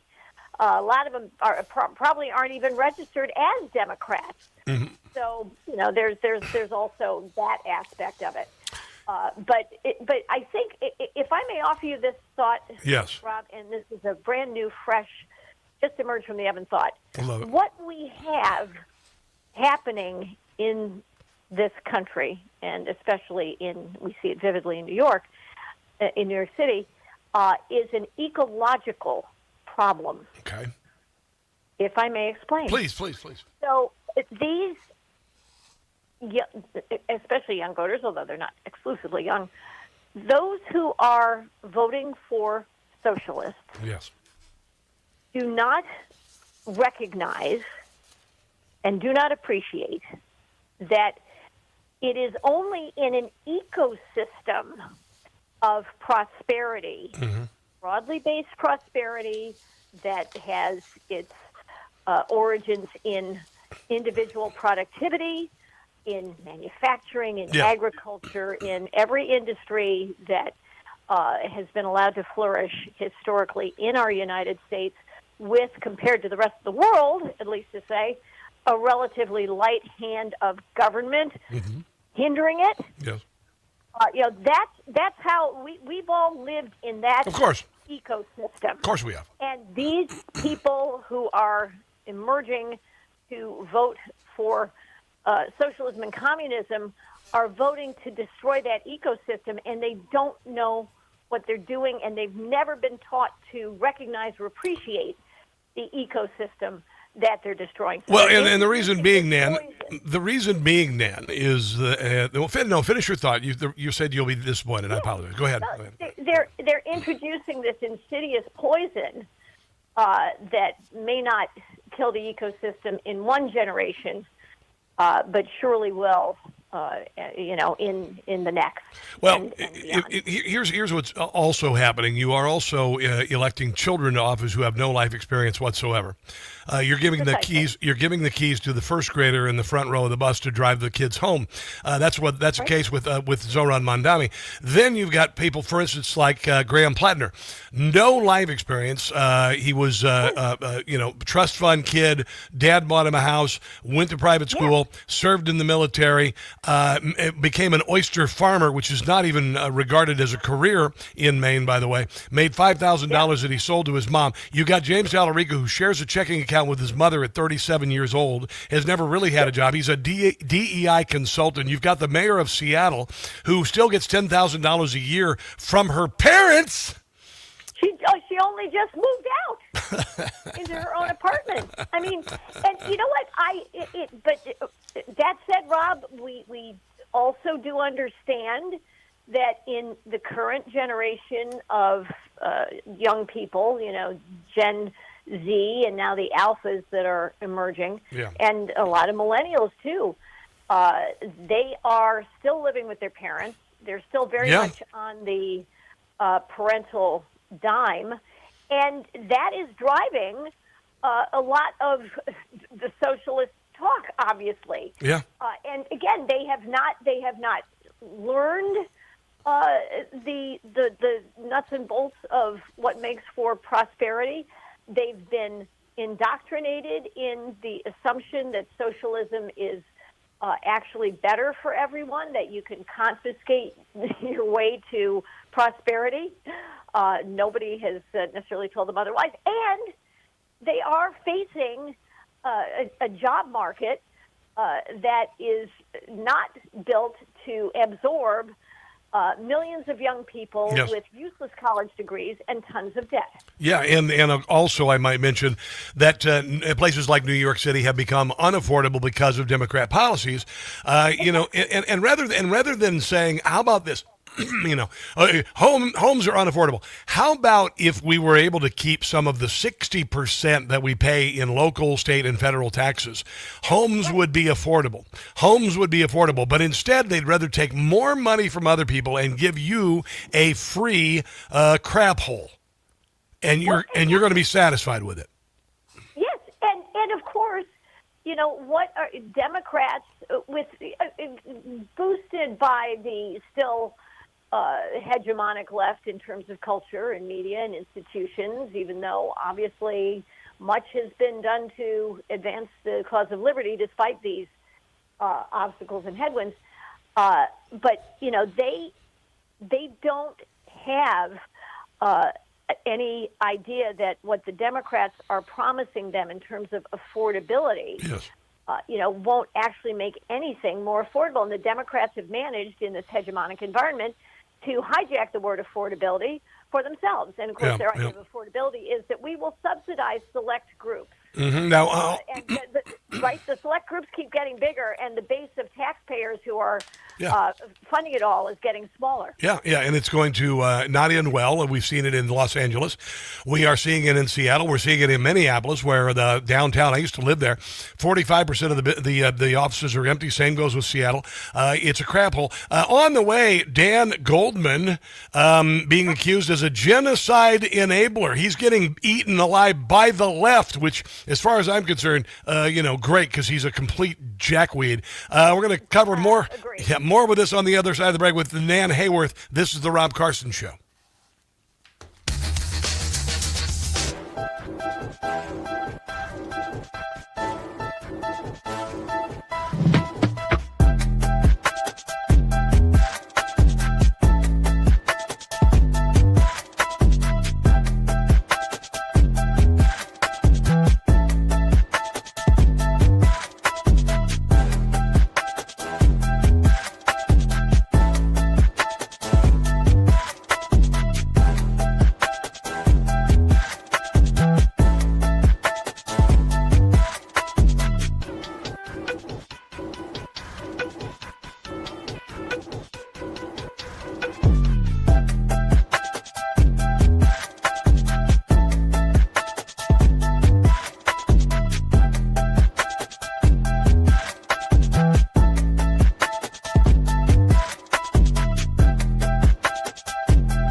Talk Radio 680 WCVM.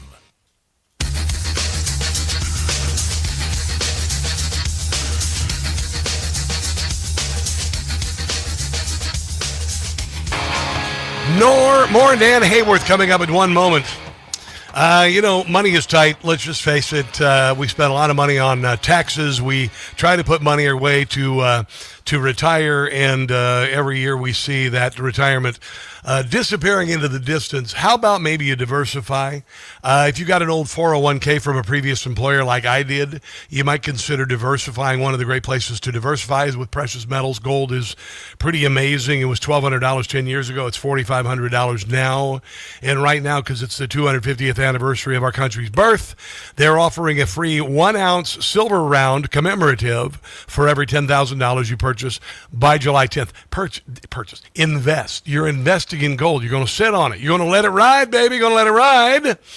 All you got to do is just text my name, Rob, to 989898 for Birch Gold. Take advantage of the free America's 250 silver with qualifying purchase before July 10th. Again, text Rob to the number 989898 for Birch Gold. This is a woman named Melissa DeRosa talking about New York Democrats and the new Democrat Socialists. Well, first of all, they're not Democrats, right? They're socialists, and they're essentially parasites. They've decided that they cannot win on their own by creating their own party, so they are going to latch onto the Democratic Party, feed off of it with the overall goal of taking it over and killing it. And so that's what the DSA is doing. They started this back in 2016 with Bernie versus Hillary. AOC then gets elected in 2018. You see the introduction. So basically, the Democrat Party signing its own death warrant when these punks, these Democrat socialists, run for office. Would you agree, Nan Hayworth? Oh, yes, Rob, most definitely. But I am among many who are pointing this out. I was listening to Charles Gasparino earlier. Mm-hmm. The Democrats were the ones who prepared the death warrant. Yeah. Yep. You know, the socialist policies are the inevitable. I've talked about it before, but socialist policies are the inevitable result of asking the government, demanding the government do ever more for us that was never intended nor designed to do by the framers who actually devised the most brilliant, the most liberal, genuinely liberal government ever in history, namely that ordained by our Constitution, and I know we've talked about it. The Democrat Party has always been about not the American Constitution and Bill of Rights, but really the Soviet Constitution of 1936, in which the state promised, quote unquote, a suite of rights that it would fulfill via endless confiscation. They don't mention that part, to housing, health care, education, cultural benefits, food. Well, what do we have? What do Democrats constantly, why do they promise affordability, quote unquote? Because they said, we're going to provide everything for you. We're going to give you free buses, even though that never works out in the end. Yeah. We're going to give you free food. We're going to give you free health care. And that just, even though we all want to care for those in genuine need. Of course. That's not the way this ever works out. No, it's Lord of the Flies meets Animal Farm, Nan. It's Lord of the Flies meets Animal Farm. That's what's going on. You got a bunch of children running for office. They win, and then they tell the adults what to do, and the adults say, you know what, screw you, I'm leaving. There you go.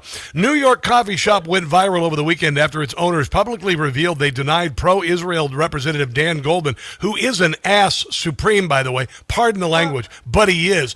But they basically refunded his money. They said, we here at Poetica. Can you imagine a coffee shop called Poetica? We don't serve fascist, racist, homophobes, genocide enablers, or anyone in between. Sounds like anti-Semitism. Harmeet Dillon says that their actions are potentially illegal, although I love that Dan Goldman is on the receiving end. What are your thoughts? Oh, my Lord.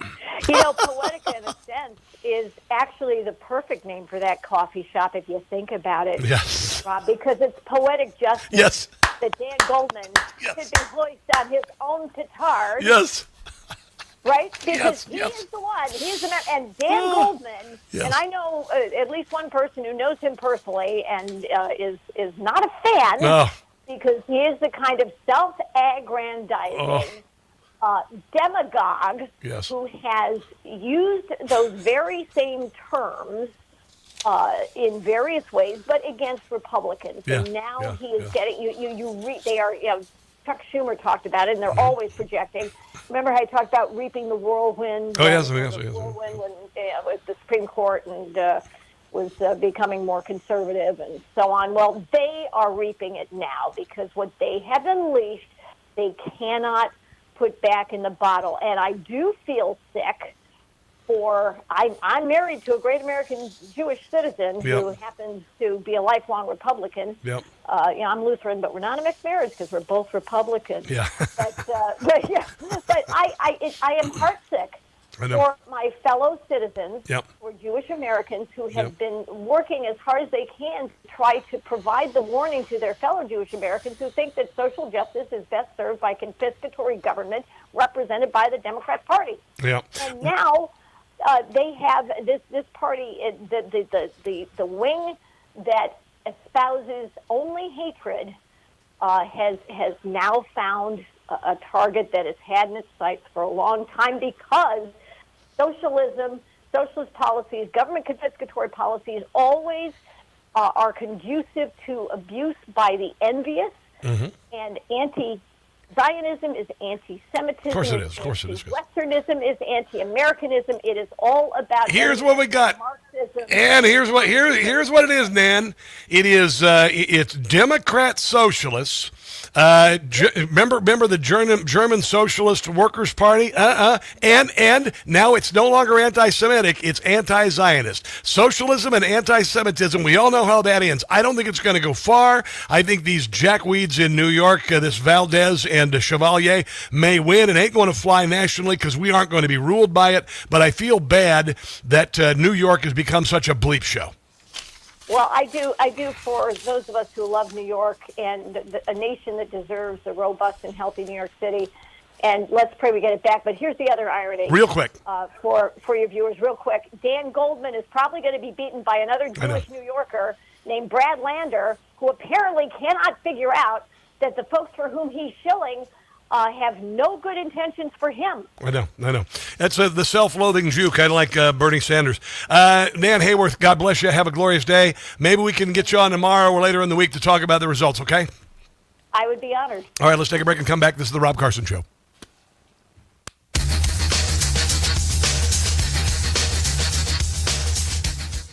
Are you worried about your taxes? Okay, so I'm talking to those of you out there that have not filed in a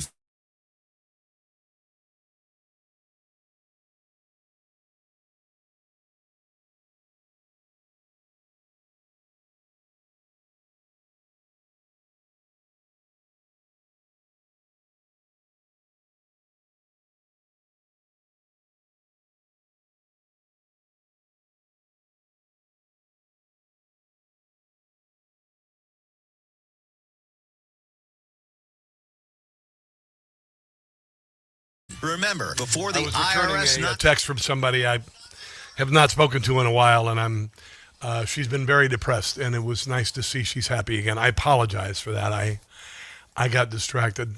You guys deserve my attention. Valentina, got to still be nice areas of Maryland. Yeah, but the tentacles of Maryland government reach into those nice areas. That's the problem. They're great areas of Maryland. Maryland's a beautiful state. But it's not worth living there more. When you look at the taxes, people aren't retiring in Maryland anymore. People aren't retiring. I wouldn't retire in Maryland.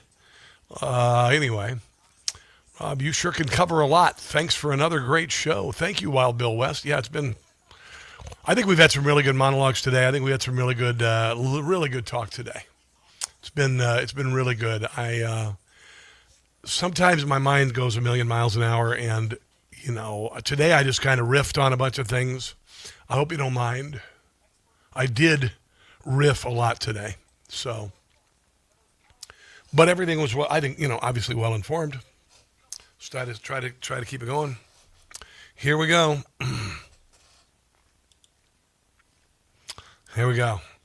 Got about 3 minutes.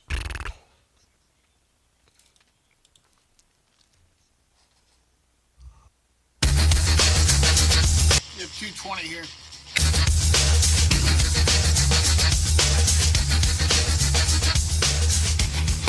Want to hear what socialism does? So let's start with who Katie Wilson actually is, because you cannot understand the wave without understanding the wind. This is the mayor of Seattle, who is a child.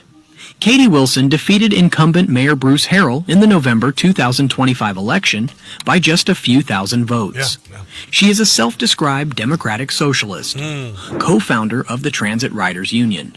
No prior government management experience, no economic development background. The Washington Post editorial board wrote, before she even took office, that Seattle was about to run a real-time experiment in radical governance. And it's going to fail.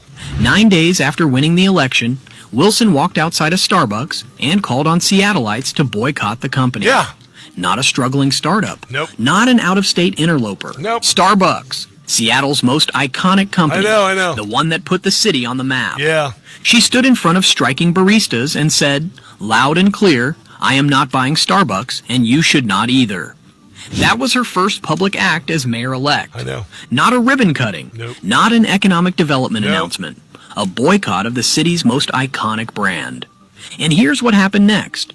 Starbucks announced it is opening a major new corporate office in Nashville, Tennessee. Yeah. We are announcing Starbucks' $100 million capital investment and 2,000 jobs to Tennessee. Now, I looked at how the country is separating, going, being conservative, and then the left going off on its own, and the possibility of a civil war, a division, etc. But they're doing it on their own. The Democrat Party's doing it on their own. And I said for years that if, in fact, that we did separate and the left decided to rule its portion of the country and we decided to rule our portion of the country, the people who are foundational conservatives, that they would be streaming over the borders to get in within a year. That's what's happening in California, in states like California. That's what's happening in places like Seattle. They're streaming out because they're ruining those places. Don't let it come to your neighborhood. Vote Republican. Particularly in Maryland. God bless you, America is founded. Donald Trump, our president, doing a great job, the military. And, of course, you guys, and until tomorrow, which is Wednesday, do not catch the stupid. I'll see you then.